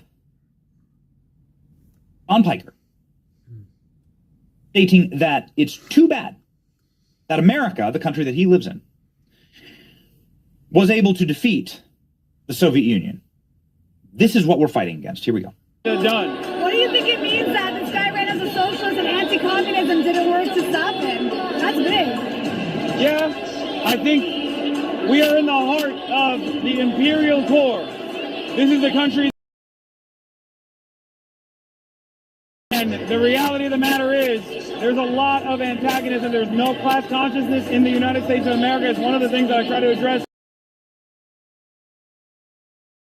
The conditions have deteriorated so much that everyday Americans, in spite of their lack of class consciousness, are finally arriving at the conclusion that perhaps there is an alternative out there. There is an alternative that focuses on them as opposed to the interests of the billionaires and the millionaires, as opposed to the interests of the capital owners. And I mean, you can't help but notice that. You can't help but feel at least a little bit of excitement around that. And also the significance. Hey, folks, today is Election Day in New York City. Will Mamdani do it? Will New Yorkers do it? Will you? By the way, I'll be on CNN. Around that. And also the significance. This is a man that says that it's too bad that America defeated the Soviet Union. He's living in America and not in a communist country. There are many communist countries that exist. I'll be right back. You can move to Havana. You can move to Pyongyang. You could move back to neo-socialist nations. You could move to China. Hassan could move anywhere. He lives here in America. It's very easy to be a communist in a capitalist country. Very easy for Hassan. Hassan, with his degenerate and animal-abusing worldviews, would not be welcomed, I don't think, in most of the communist nations on Earth. Hassan also likes to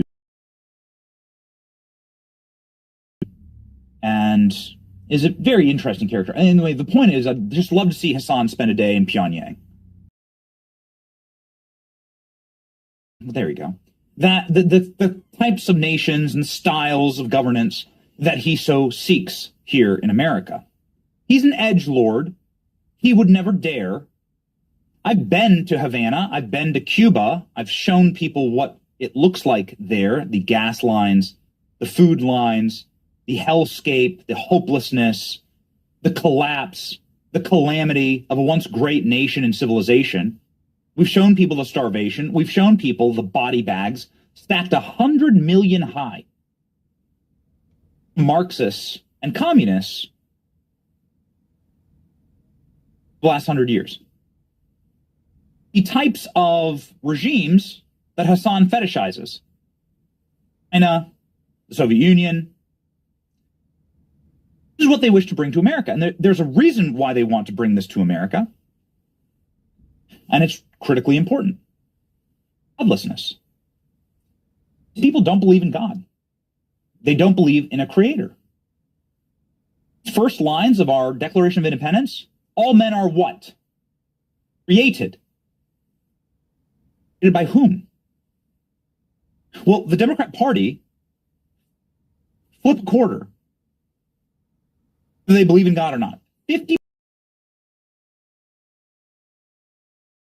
If you're going to make the argument that all men are endowed by their creator with certain inalienable rights, but you don't believe in God, then you're not going to believe in America's founding. You can't believe that all men are created equal if you don't believe in God. It's totally and completely antithetical, and this is precisely the Marxist worldview. It goes like this. There is no God. There should be no church. There should be no private businesses. There should be no private ownership of anything. The state should own everything. The state is God. That is the grand difference. Always has been, by the way. It shouldn't chill you to the bone. It shouldn't scare you that this is happening now in America. It's always happened throughout all civilization. There are societies that are structured around the belief that God is God and is sovereign, and they are always fought from within by those who believe that they are God and that the government is God. That is the constant battle. It's an eternal battle. It's been fought for thousands and thousands of years, and that is what we are facing now. Hassan Piker is sitting there saying that the Soviet Union is too bad that they collapsed. You know, Stalin killed something like 40 million of his own people. What? For power. He starved them to death. The worst genocides in human history committed by a regime that Hassan Piker is fetishizing there and celebrating at the Zorhan Mandami election night party. They're telling you who they are. They're telling you what they believe, and they're telling you what they want to do here.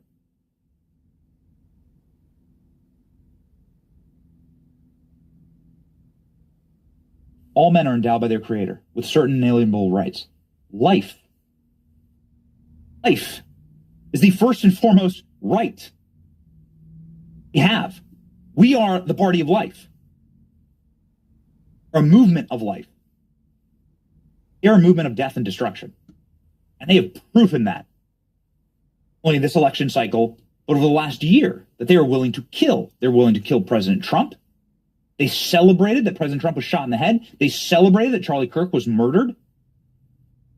They are now fully and totally, the Democrat Party has metastasized into a Marxist, a wholly Marxist and communist movement. Zorhan Mandami bragged about being a socialist. It's just a candy paint version of communism. It's the same thing. Government, wholesale government control, public and private industry. They're openly celebrating the Soviet Union because they don't see value in life. They don't believe in a creator. 50% of Democrats don't believe in God. It means they don't believe in America's founding, and they don't believe in the value of life. 93% of Republicans believe.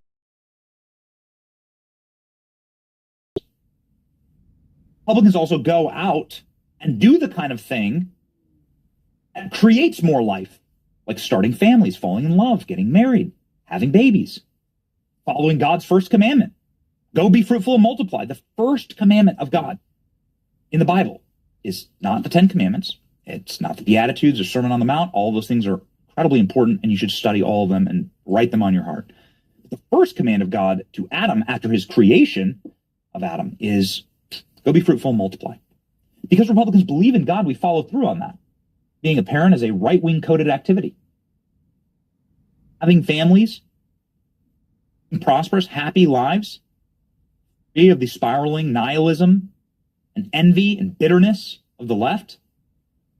They're good and positive things, but the left doesn't engage in that. They also don't have children. They just don't. If you're older than 30 and you're childless and you're not in a relationship, there's a 70% chance you're a Democrat. Meanwhile, if you do have more than 2 kids and you're over the age of 30, there's a 60% chance you're a Republican. Parenting is right-wing coded because we do believe in God and because we do make choices that lead to happier lives. Let's jump right into it. We're going to go ahead and play Speedy Checkout.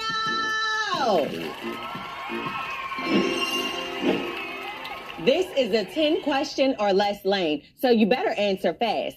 I'll give a statement and our 2 lovely HBCU students will fill in the blank. 10 points will be given for every correct answer they give, and they may be having an item unlocked on a receipt. That's simple, right? Yeah. Are y'all ready? All right, so let's go ahead and get into it. All right. In Atlanta, the blank is known for being the epicenter of Choices that lead to happier lives. The left doesn't. They cannot procreate, so try and indoctrinate. And when they can't indoctrinate, they destroy and they kill. That is what we're facing. And it doesn't surprise us what happened last night because, well, we've been talking about this for years. And we've been seeing it happen for years. And Jared lost power, too. Charlie often said was what happens on the college campus is going to overtake the political establishment. So Charlie saw it very early that these little AOCs were taking over college campuses, and they were Marxists. And then AOC gets elected as a socialist, and everybody laughed and thought there's no way that this could be a viable movement. And now look, Democrat socialism, whatever the hell that is, just communism, has wholly and completely taken over the Democrat Party. And so that is the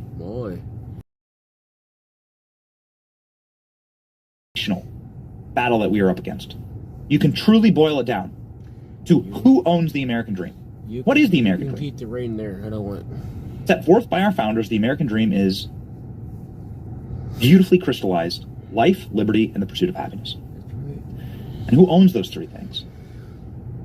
Our movement.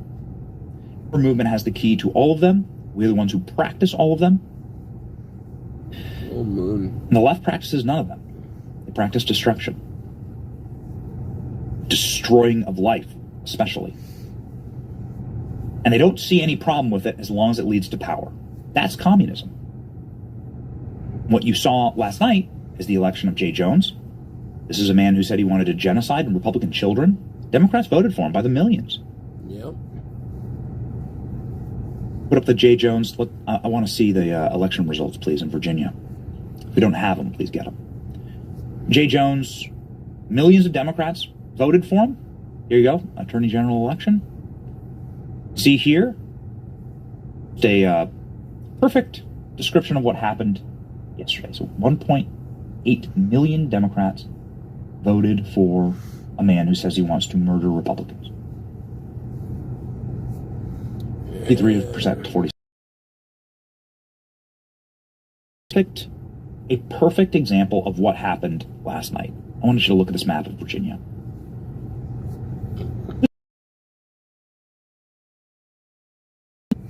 To murder my political opponents for power. Something we've never seen before. The American experience, not the modern American political experience.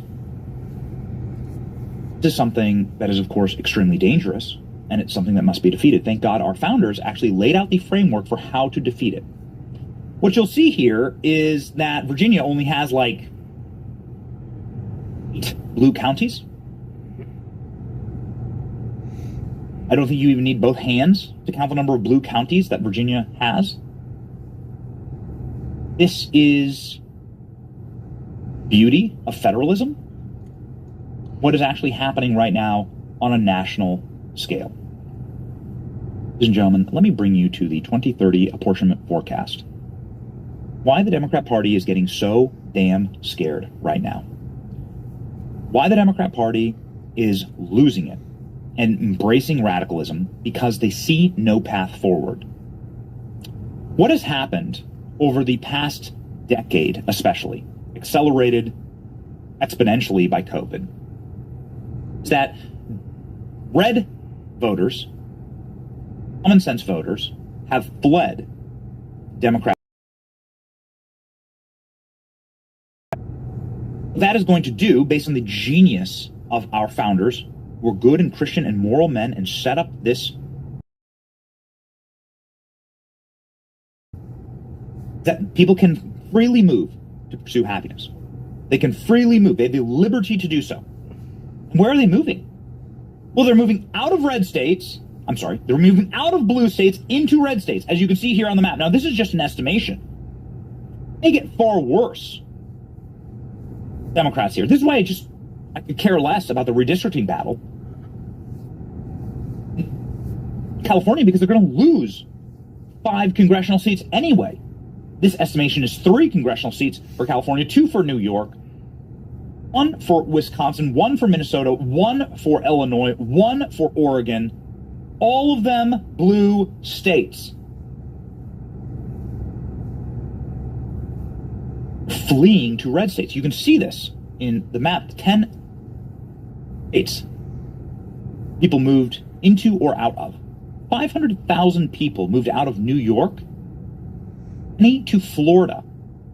Ron DeSantis was on last night giving this crystal clear picture, saying the reason why Republicans lost New Jersey was because all of the Republicans in New Jersey have fled already to Florida. Do you understand that Republicans now have a 1.5 million voter advantage in Florida? It's absolutely critical. Democrats have brought destruction upon blue states, have forced a flood of people. Here's 545,000 people leaving New York. The #1 landing destination, Florida, followed by Texas, some to Pennsylvania. Pennsylvania flips red. This is federalism in action. And these states, because they are electing communists, are going to simply accelerate this trend and are going to lose electoral power. Can you please go back to the 2030 apportionment map? How does this ever make sense? How does this map make sense for Democrats? How will Democrats ever win the House again? How will they ever win the presidency again? Is it possible? It's not. You'll see it's not just Texas and Florida.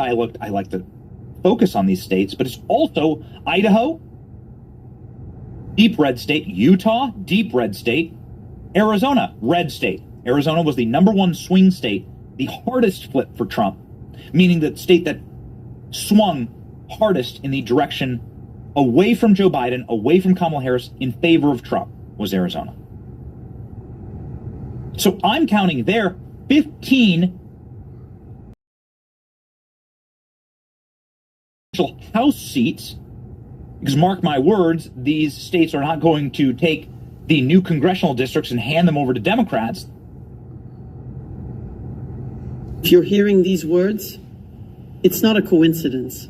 Something powerful is moving in the invisible. How are they going to function to the next general election cycle?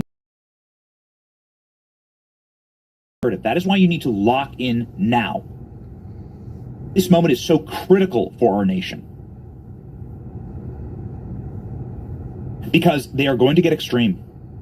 And as they lose power, they are going to embrace Charlie Kirk's killer, going to embrace the man who shot President Trump in the head. They're going to embrace radical ideologies in order to cling on to power, because they have nothing that is eternal that centers them. We lose in 2020, Mitt Romney and John McCain and whatever, it's like a joke. Like, those losses were obvious, they were a joke, they were hard to take, but what happens? Like, you go back to your family, you go back to church, you create the Tea Party, you create Turning Point USA, you get to work, you hit the bricks. Get guns and start murdering everyone. That's what they are doing now.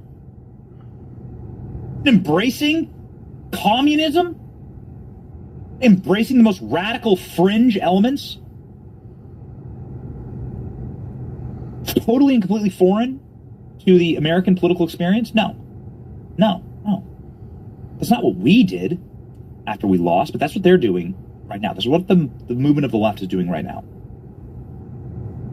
And they're doing it because they know that they're doomed, based on their own.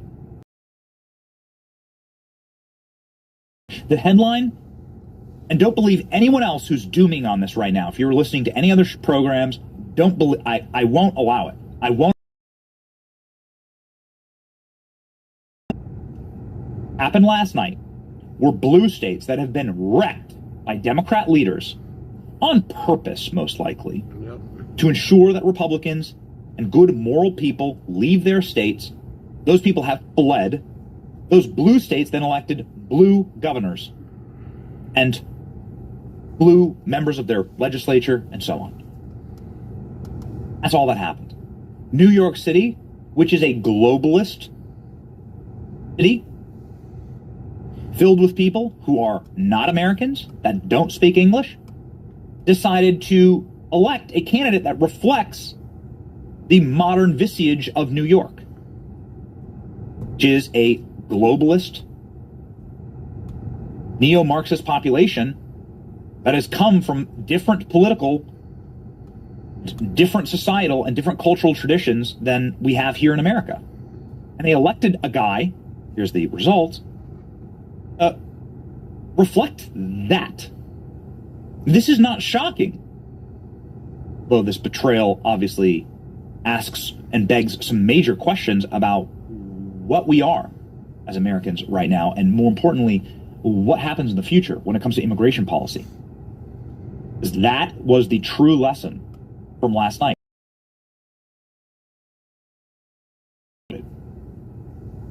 Exported. As Republicans flee and as Democrats radicalize, going to see this spiral. And what's going to happen is and you've already seen it in places like Detroit, places like Chicago. These societies spiral and collapse. Gets really bad. Okay, so okay, that's interesting. Let me know here. I'm just checking on. Oh, okay, all right.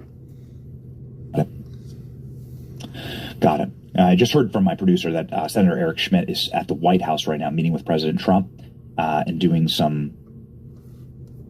hopefully some major strategizing. He's a really smart guy, and he's President Trump's golf partner. We love it, Eric Schmidt. But unfortunately, he will not be able to make the show today. Nonetheless, ladies and gentlemen, that is what has happened during this election. So I'm not going to fret. I'm not going to cry. I'm not going to shiver. I'm not going to scream. I'm not going to doom.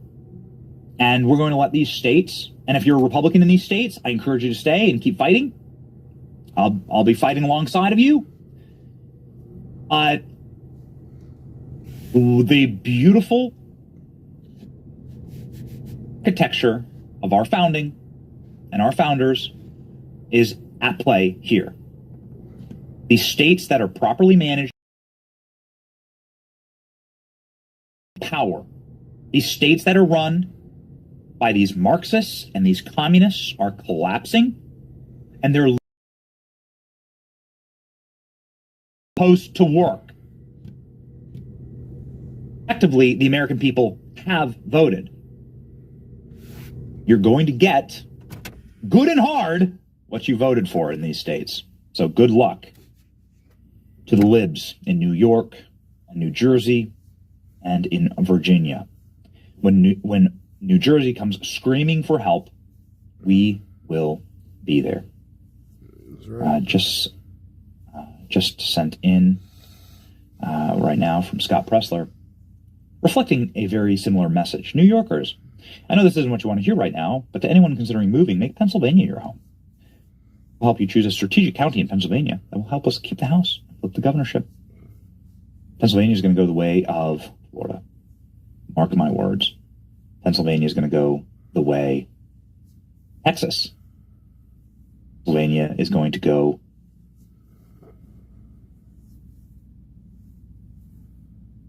because there is already Sharia law in London. It's called hate speech laws and Islamophobia laws. See, is going to go.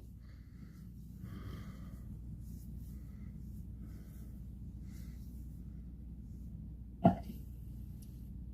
Sorry, Klein, I'm getting some audio.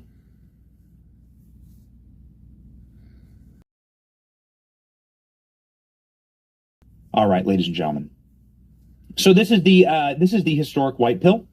If you have to take a pill, make sure that you're taking it from somebody who really does care about you, especially in this current medical environment. This is an environment that is crippling American families.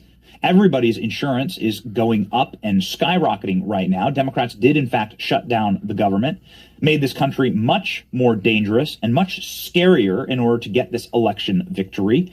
The governor of Virginia is straight up saying that the government shutdown was intended in order for them to flip Virginia.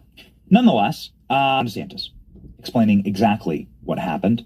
Soon we'll be joined by a mayor, the mayor of Boca Raton here in Florida, that has seen this trend in spades. Here's the governor.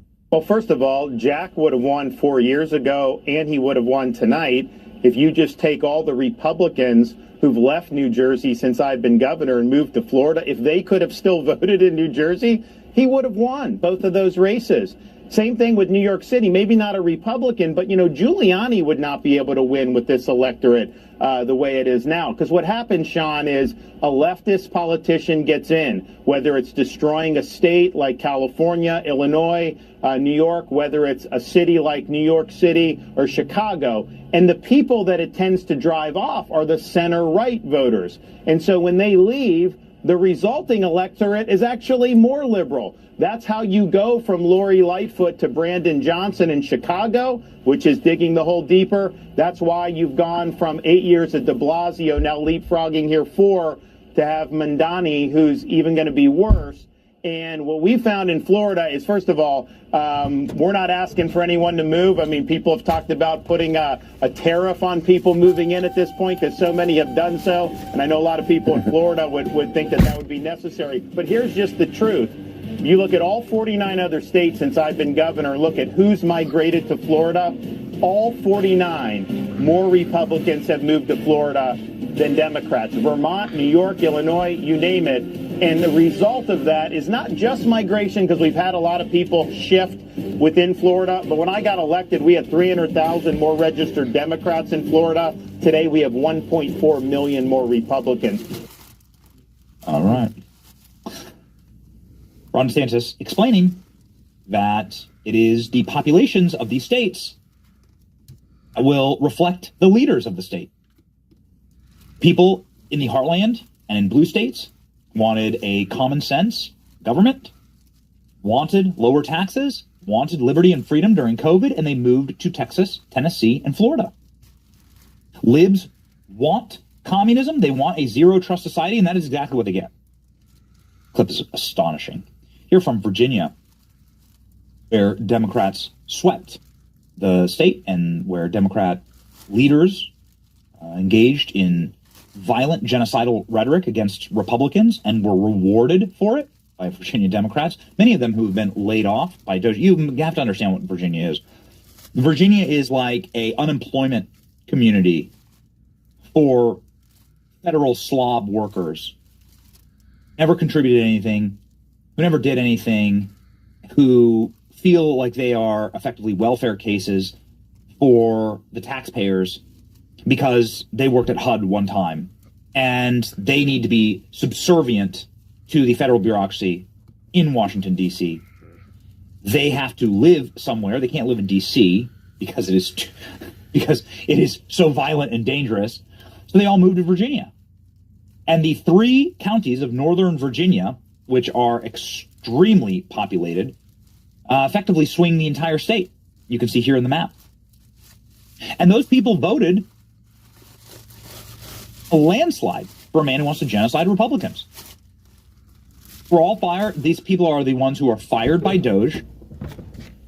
They're the ones who have no discernible skill or talent other than to be an urchin working for the federal government. And that is what these counties in Northern Virginia right there, the Arlington area, represent.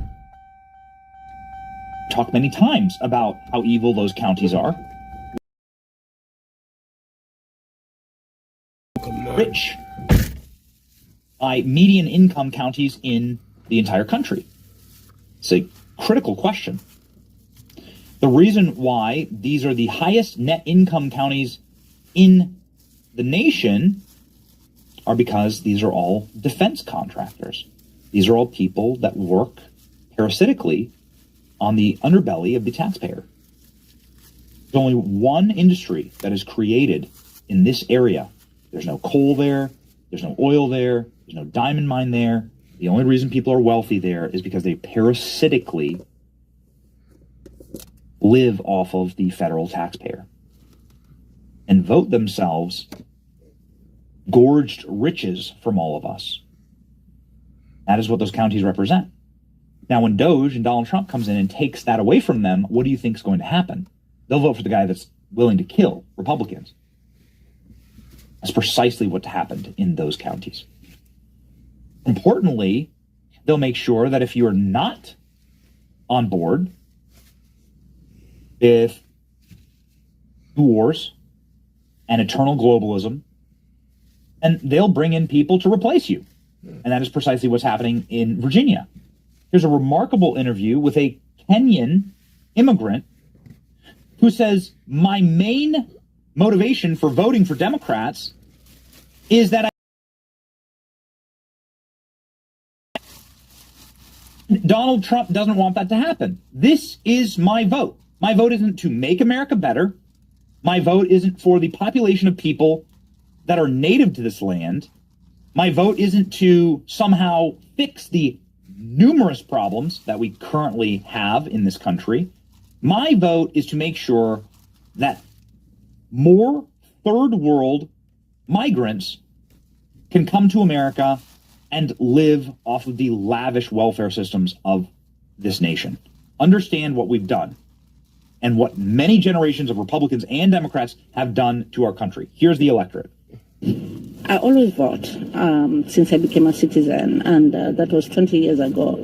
And I migrated from Kenya originally. My family is back home in Kenya, and how I see how things are going on, like with families being separated.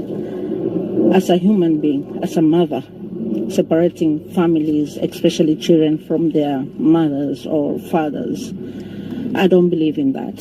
So that made me come out and also come and vote. So that's one big issue. Another one is the government shutdown. Tens of thousands of government workers live.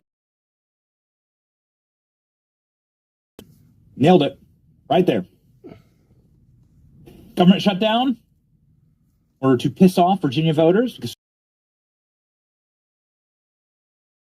And then that woman saying, not as an American, not as somebody who lives in this country, but as somebody who has a loyalty to Kenya, like Hassan Piker has a loyalty to the USSR, that's why she's voting. This was perfectly reflected in Zoran Mandami's victory speech last night. He thanked every population except Americans for his victory because the native populations of New York voted for Cuomo. I mean by that is people who are one generation or less removed from an actual immigration status. Wild. Here's Democrat candidate for mayor. This thing, it looks like an ordinary hiking stick. This is from Rhino, USA, and it's built for way more than walking. Wild. Here's Democrat candidate for mayor Zoran Mandami saying, we came here to remake the state in the image of our people. That is precisely what they've done to the city of New York. New Yorkers down for this? Because it's going to become Gotham. Mandami. Here we go. We came here to remake this state in the image of our people. We're going to remake this great American city in the image of our people. Enemy. Yeah. That's the way they think. You hear it. So, here we go.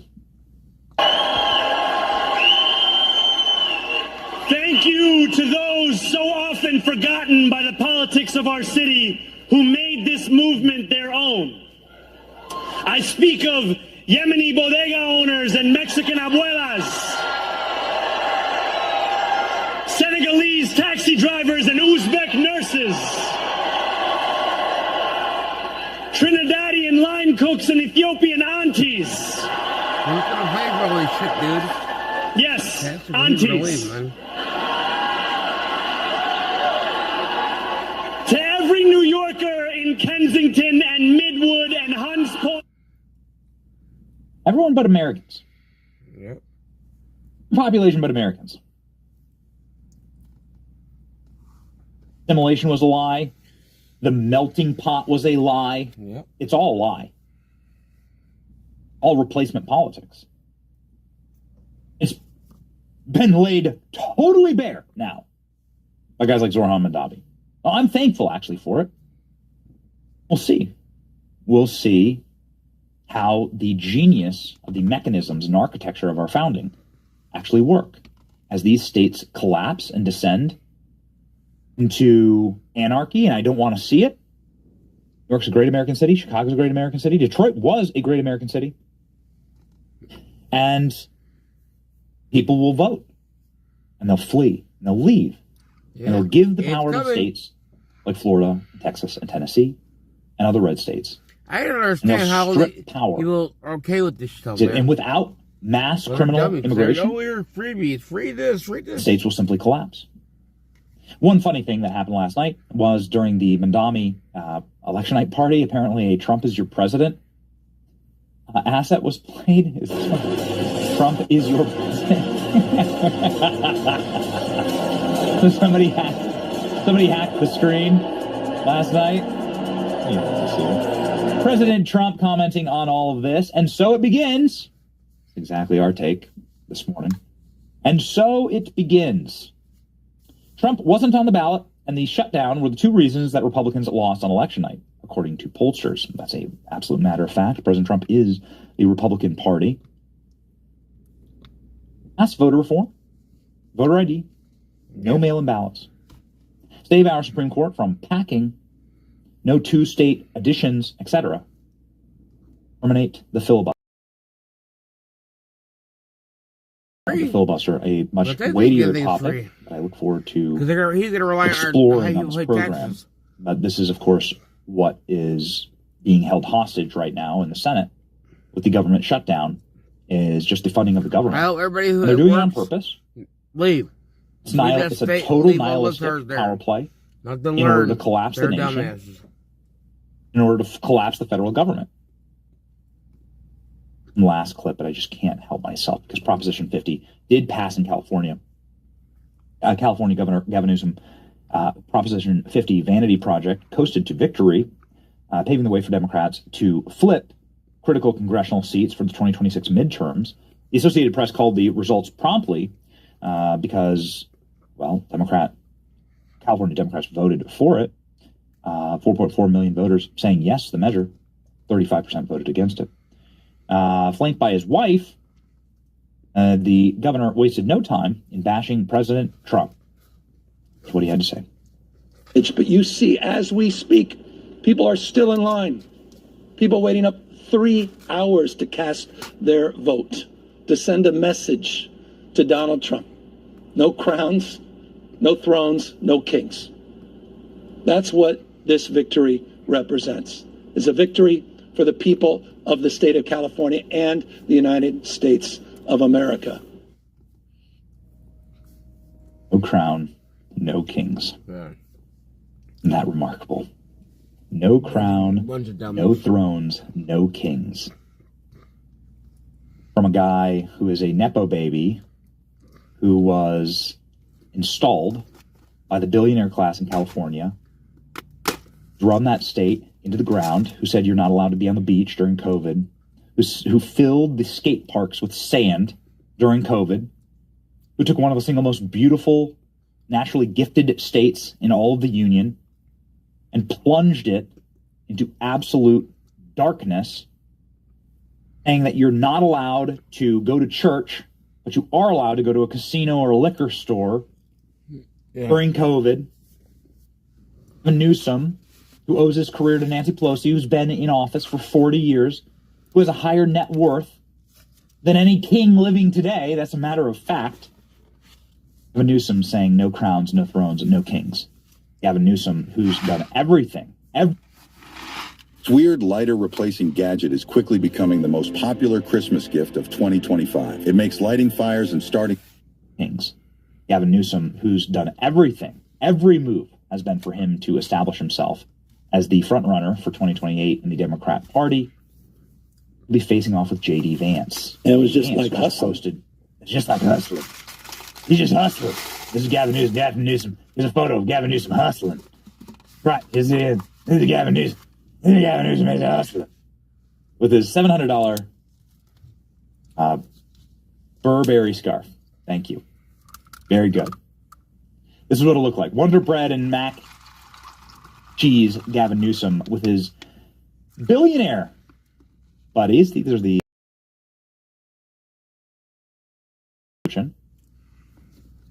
caption on this photo was "Life of Privileged Rich Kids." It was first published. Gavin Newsom's father was the lawyer for the billionaire Getty family. And so, yes, Gavin Newsom just hustling. Totally. No kings for Gavin Newsom. No kings. This is the no kings guy. Got it. J.D. Vance. Here we go. J.D. Vance versus Gavin Newsom. Count on it in 2028. That's what we're preparing for. I think it's idiotic to overreact to a couple of elections in blue states, but a few thoughts. Scott Pressler, U.S.A, and a bunch of others have been working hard to register voters. I said it in 2022, and I've said it repeatedly since. Our coalition is lower propensity, and that means that we have to do better at turning out voters than we have in the past. We need to focus on what does lower propensity mean? I just want to unpack that. Lower propensity means that these are people with lives, right? These are people that have other things going on in their lives. They have families, they have churches, and they have school clubs, children, businesses. They have other things to do. The left do not have these things. They do not create these things. It is the right who creates. The left destroys. But lower propensity means that we have other things to do than obsess about politics all day. And so this is critically important to reach these people. 2, says J.D. Vance, we need to focus on the home front. The president has done a lot, has already paid off in lower interest rates and lower inflation, but we inherited a disaster from Joe Biden, and Rome wasn't built in a day. We're going to keep on working on making a decent life affordable for this country, and that metric will be ultimately how we are judged in 2026 and beyond. This is critically important. Major announcements from me tonight. We are going to engage in this domestic fight. You have to lower costs for people. Affordable and approachable. Have to unlock the dream that you can own property in this land, that you can own a home. It's worth investing here as a young person. You have to do that. You must do it. If you don't do it, you're going to have a very, very bad future. You're going to have a nihilistic, collapsed future of this nation. And there are young people that are right now very susceptible to that. They'll embrace communism and they'll straight up embrace Marxism because a free home is better than no home at all. Free home, right? The cost, of course, is you being a slave, having no choice. Way. Number 3. And this is one that I agree with probably more than all of them, although I agree with all of these, but man, do I ever punch on this one. The infighting is stupid. I care about my fellow citizens, particularly young Americans, being able to afford a decent life. I care about immigration and our sovereignty, and I care about establishing peace overseas so our resources can be focused at home. If you care about these things too, let's work together. D. Vance striking the perfect note here. This is actually about the future of our country. And if we don't refocus on America, and I am sick and tired of hearing about Israel, I'm sick and tired of hearing about Ukraine, I'm sick and tired of hearing about Argentina. Yep. I just don't care anymore. I want to hear with laser focus and absolute consistency and a plan, something that we are working on developing right now, how we are going to make life better for Americans. Period.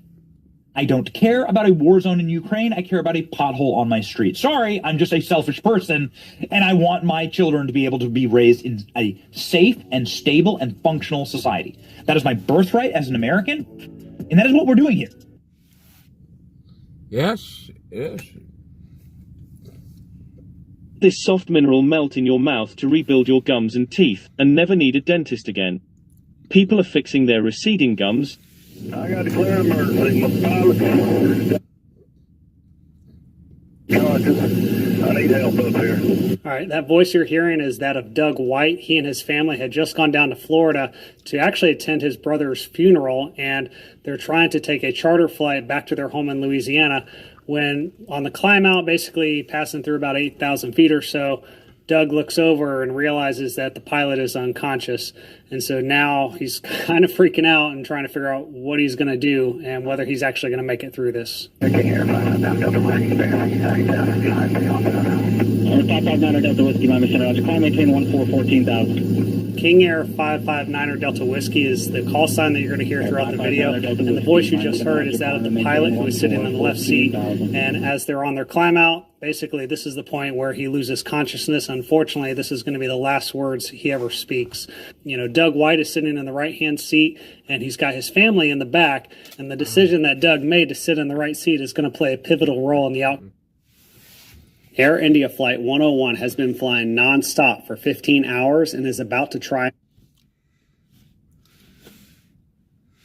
King Air 6077 X-ray. I need some help. The pilot has passed out. Okay, Roger. I think we're done with this one. I think we're done. Does that work? All right.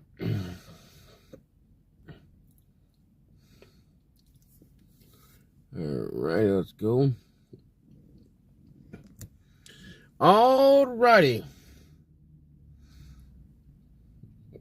It looks like that was it. So, how is everybody doing? I see we have VMAC, Jericho, and the Liftards. They're not saying much. I'm not surprised. Not surprised. No, I'm not drinking pop, guys. I'm drinking water. I'm drinking a lot of water. But Vivek, did you at least, and Jericho, did you at least enjoy those that little show there, little news? In case you guys forgot that, didn't see it yet.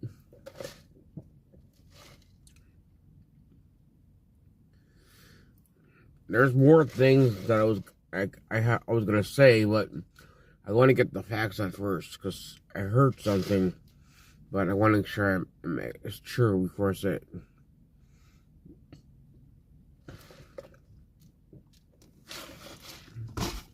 So,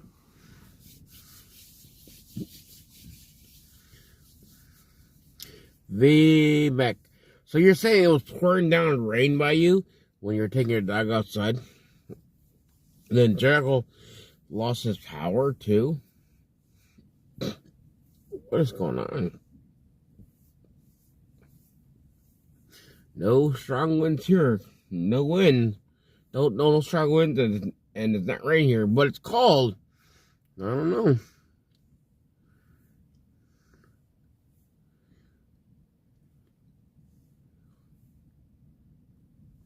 Yeah, I know. Yeah, it is. It is very hard, buddy. But there was something I was told, but I gotta do the research. I gotta see if that's really legit before I say it. You know, because you never know. These days, somebody could say something. They plant a little seed, and then everybody else, then one person plants it in my head, and then I go around and tell you guys, and I plant it in your head. So I gotta make sure it's legit first. I think I'll do that first. But yeah, it's a little cold. But I do know that we gotta start raising money here. We need to raising money. Our channel's 100% the Europe fund here. We got so much money that we're now behind. We're $300 behind from all these events we have done. I keep setting up my money. So it'd be nice if I got all that money back so I could at least, to have money to take care of my own personal stuff.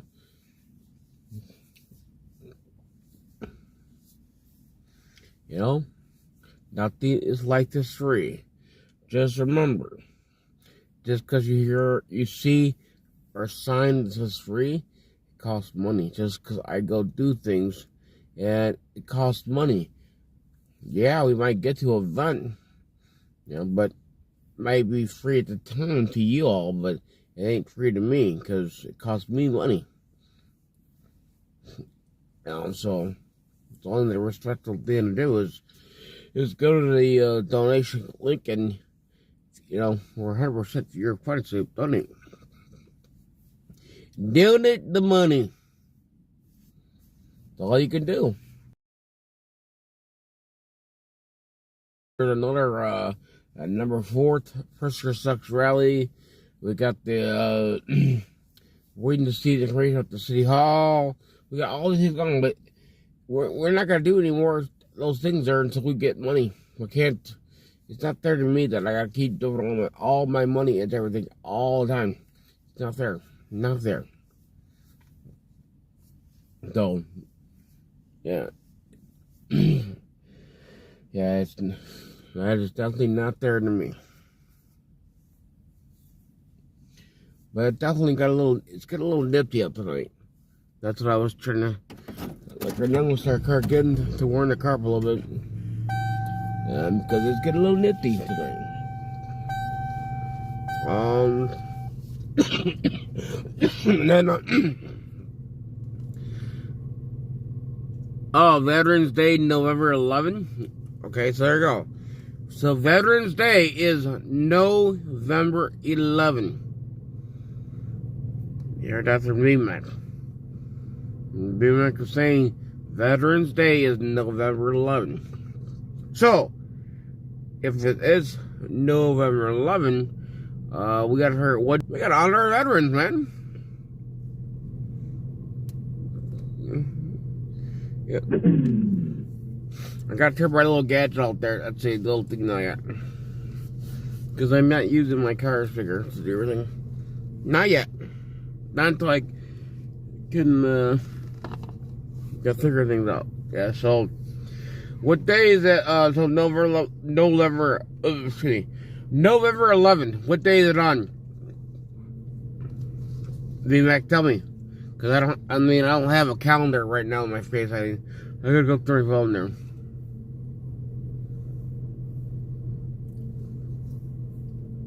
Is it a weekend or weekday? What is it? We should get we should do a flag wave. Everybody out there flags on that day there. That would be nice. Tuesday. Thank you, V-Max. Thank you. So Tuesday is the Veterans Day. Veteran. Not Letard Day. Veteran Day. Those are the men who have fought for freedom. I know you guys don't understand that.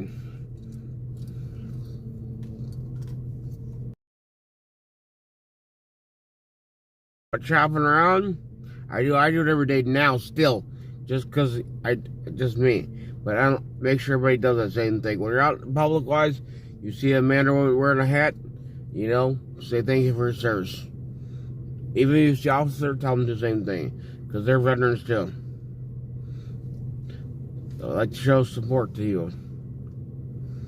I am very thankful for everybody, for all them they have done and fought for our freedom.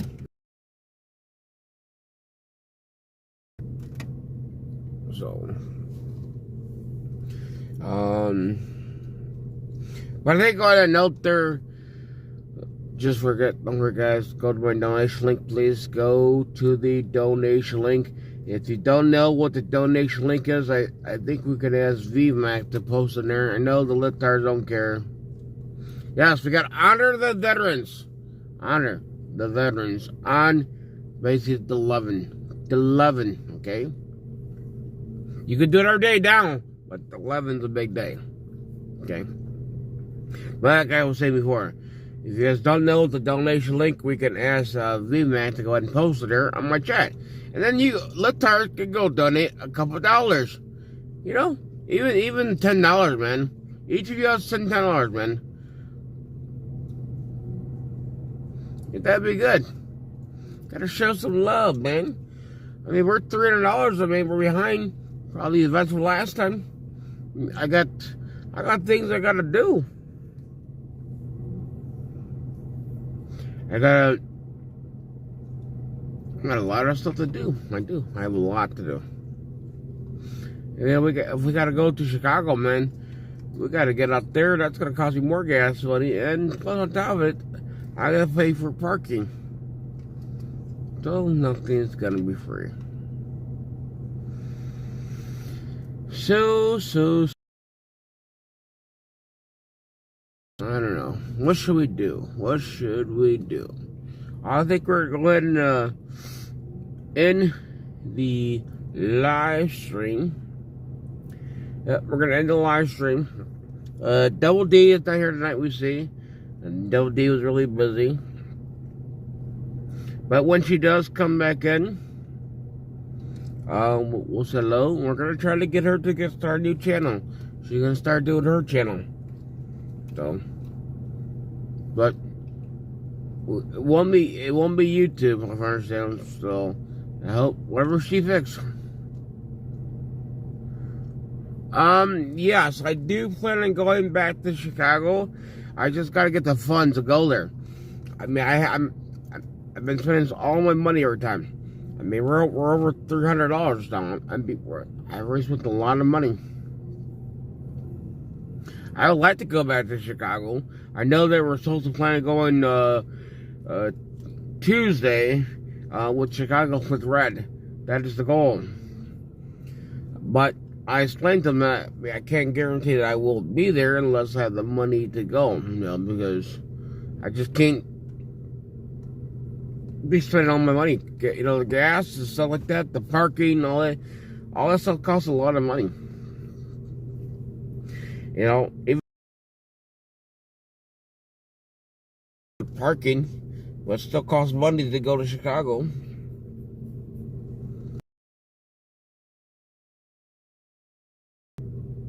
In Chicago, because it's a windy city, so it does get cold up there. So I would have to try to wear at least. I mean, I still like wearing shorts, but I would have to try to find. I put some layered shirts on. I can't, because it does get really windy up there in the city. And where the city hall's at, I'm right in the, like, between buildings there, so you're gonna get all the wind blowing at you. And the Lakeshore, I think it's at Lakeshore Drive is right there, so it's not too far from there. So you get all that. Because you're by the lakefront, so you can always get that nice cold breeze to hit you all the time. So you gotta make sure that I stay fully dressed that day. I do want to go there, I do, but I just gotta get the funds to be there. Cause parking, and all that goes on to driving. I mean, that's stuff gets very expensive. You know, luckily, I mean, I find gas prices here, you know, for $2.89, but that's the thing is that's just one gas station. That's not all gas stations. Every other gas station around here, I mean, you're looking at about $3.60 or $3.45. So, per gallon.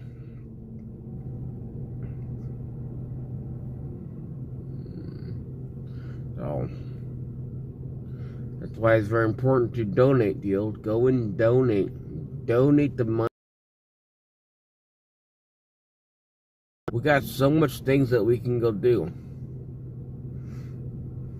So, I mean, I have been to a lot of these events that we have been to where they're not anything work because we really don't get donations. So, car for this. That tells you because I'm very dedicated, but it's not there that I'm constantly spending my own money to go do all this stuff here. I've done that. I've swept my car. Is it fun? No. But just like when we went to Iowa. I went to Iowa for the Trump rally. I paid for all the gas to get all the way to Iowa. And I turned around and because there was no money, I had to sleep in the car. I paid for all that. Oh. I know litars think everything should be free. It's not. It costs money. But I think we should do is we should go ahead and end the live stream. In the live stream, I mean, New York is going to learn. I hope that New York really does learn. I think that because he's, all 336 here. Yeah, so the thing is, I think the whole thing with New York, see the new mayor, he's preaching about free this, because he's relying on people that are going to pay taxes. The thing is, when those people leave and they go to a different state, what is he going to do? How is he going to keep continuing to get every free shit? Because that's not going to happen. He's going to learn that, and all the voters are going to learn that he lied to them because he can't get money. He's not going to be able to pull money out of the butthole. Money doesn't grow on a tree. But into his eyes, he's preaching to you, oh, you'll get free this. And knowing that, we were going to protect you. I just can't do nothing to you. Just come here and I'll hold your hands. No. ICE could go there. ICE will take you. And guess what? You're going too, buddy. Watch and see. You know? New York is going to learn, man. I think New York is going to be a third world country. It's going to be. If things don't change now. Yeah, they are. You're right. They are. They are dumb. They're dumb. They're brainwashed. They're so used to listening to fake news. The fake people that are talking in bullshit stories.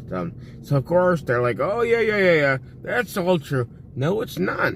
It's really not true. And that's what I don't understand why you people don't wake up and open your eyes up, open your ears up, and listen to what's really going on here. How come a low-income person that I am can understand exactly what he's saying? That clearly he is going to rely on people to pay higher tax money, just like the mayor Brandon Johnson, basically in Chicago. Same thing. You got PRITZKER, you got mayor. Okay, all this going on right now. It's going down the drain. That's the same thing that's gonna happen in New York. Cause Chicago are leaving too. Chicago's tired. That's gonna turn New York is gonna be turned to be a freaking murder state, just like Chicago. And it's gonna be government control. That's what it's gonna have. Yeah, the people that are there now, they're leaving. They're leaving because they don't want nothing to do with it. They're leaving. So the only people are gonna be left there is the liptards and Karens, and this dummy, and all the illegals. So I wonder how you guys are gonna survive, man. I really do. I really do want to know how you guys are going to survive. How is he gonna get free food for you guys? Because clearly, your terrorist Democrat Party shut down the governor. Chuck Schumer did. Chuck Schumer shut down the governor. He shut it down. Not Trump. Chuck Schumer. The Republican Party has been out there trying to fight and trying to get the governor back reopened. But they don't want it. All they care about is illegals. So if this is the kind of stuff that you all want to be a dummy and live for free and learn that you're not gonna get it, you know what? It's all gonna come to y'all, and you guys, I think you guys all need to deserve that. I think this is time for that. You know, you guys like that freebie shit? Go to Chicago. Go to your damn New York. Go to Chicago. Go deal with the fucking murder rates. You become somebody's damn bitch on the street. You know, you guys will learn. You think if you live there, oh, what's so bad about Chicago? You know what? Some areas in Chicago, yes, they're nice, okay? But when you start getting to the really areas that, you know, where you shouldn't be at, you're not gonna be able to walk around like that. Act like you're all safe and everything. In certain Chicago, they will shoot you out there. They will rob you. Okay? It happens. It happens everywhere. But it does happen a lot more in Chicago. And New York is gonna be next. You know? You got druggies.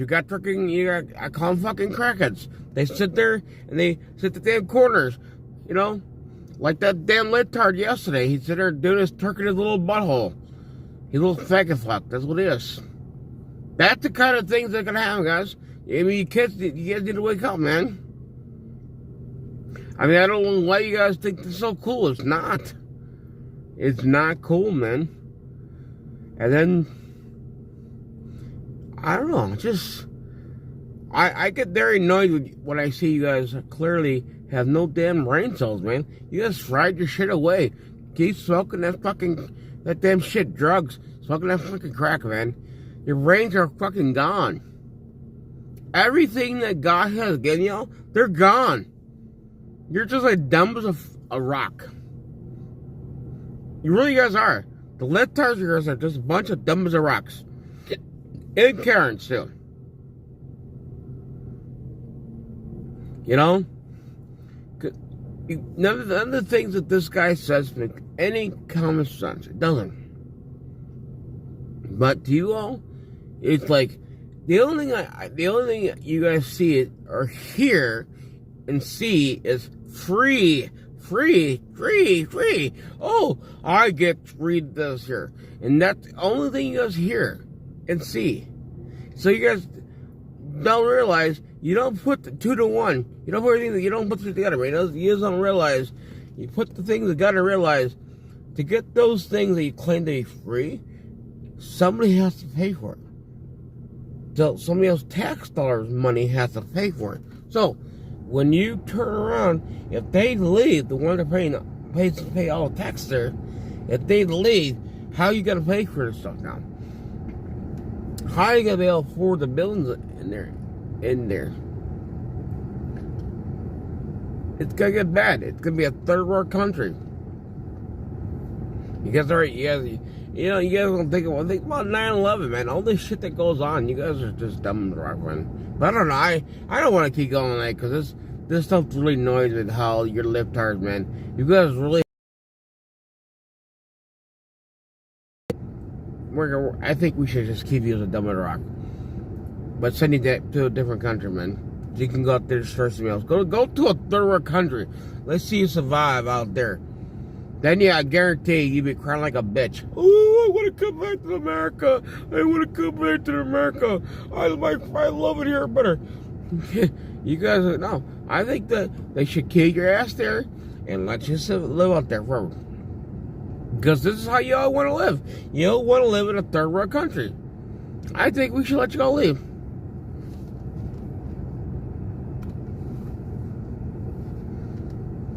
Hey, lifters. You know, I take care of myself, lifter, okay? What do you do for a living? What do you do? Besides sit your ass, eat Hot Pockets, cry to mommy and daddy, and come here and complain. Come here and stalk me because you miss me. We know. That's what you do, buddy. You come here because you miss me. I know. Now you want to talk because, man, you're so lonely. You need help, man. We know you need mental health. Just like that faggot fuck out there yesterday. You're a faggot fuck too. I guarantee you are. See? The thing is, I know I understand what's going on right there. I understand that, you know, nothing less is free, but you guys think everything's free, so I don't know. Tired, man. They're waking up now. They're waking up. Is your hot pocket done?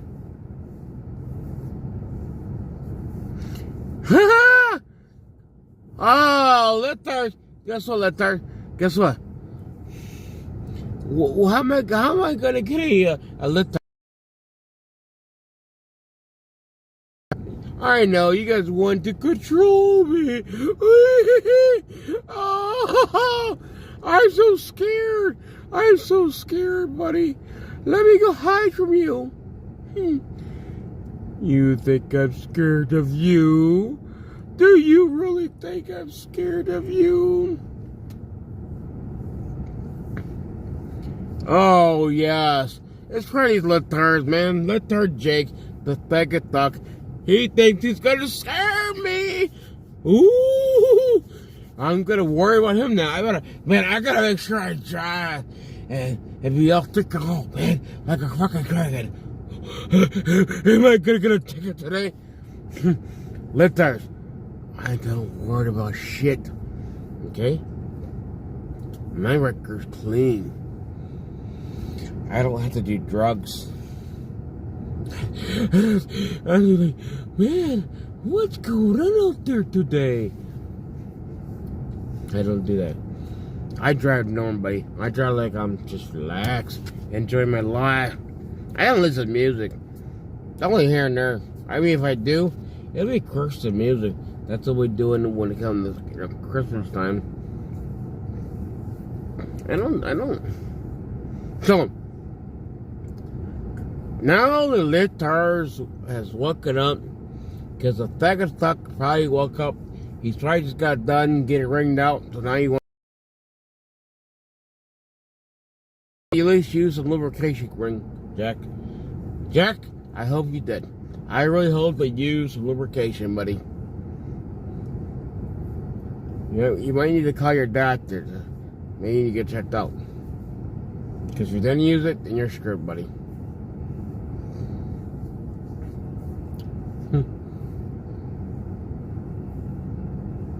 No, I did not.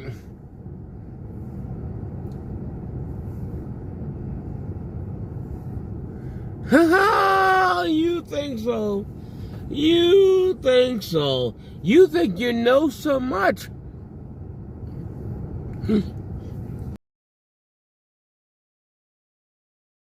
Ooh, they got evidence. Yeah, we got evidence that you're a libtard. Yes, we have that too. We got evidence that you guys have fake accounts too. Okay? Yes.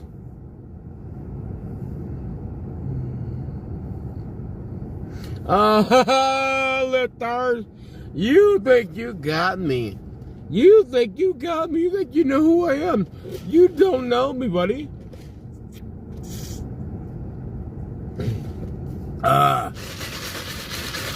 Hey, faggot libtard over here. I have water, man. I'm thirsty. You know, I could buy food. Do you have money? You need a couple of dollars, libtard? Is that what it is? You need money? Because you're broke? Because you're broke, bitch? Maybe you should ask the lady. Well, are you like the woman in the relationship as you're getting a ring in your butthole, or are you the man? Tell me. I'm trying to understand how this works, buddy. I'm trying to figure out what side you're on. Are you the man or the woman? Or you get just like playing with the other buttholes?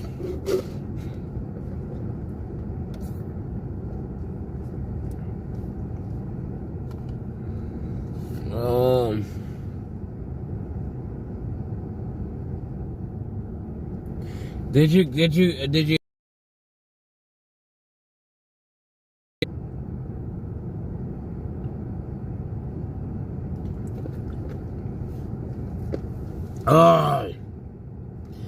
libtards, see, the only thing is your fuck's thinking about is my legs, man.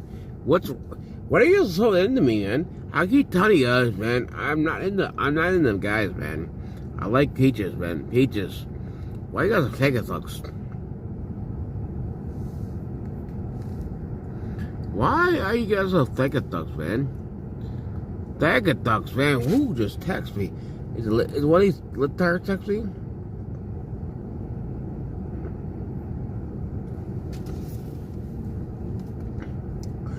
Oh, littards. Man, you gotta take care of your kid there, littards. We know you're dead to be dead. Well, I don't know, because we don't know if you're he, she these days. I take care of my own kids, kid, okay? I'm not a deadbeat dad like you are, okay? See, maybe you need to do your damn research there, buddy. Do your research. Not listen to bullshit news.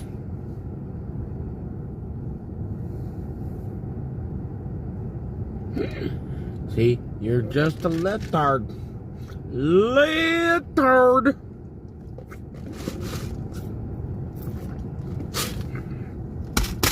I don't know, but I gotta go, leotard. Hey, leotard, I gotta go. Is it right if I gotta leave? I gotta go, buddy.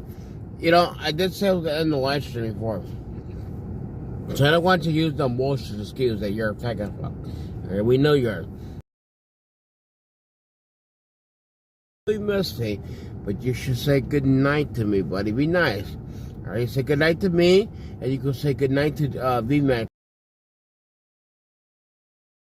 Mental health, it's okay. We're all gonna be here one day, buddy. I mean, one day I'll be back.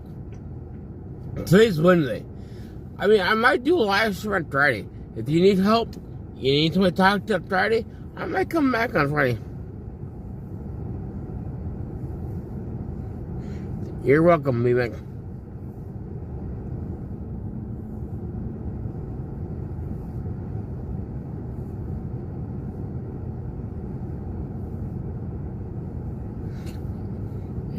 Hey, Leotard, go get a life. All right. Goodbye, Leotard. Leotard. Go talk to your faggot folks, okay?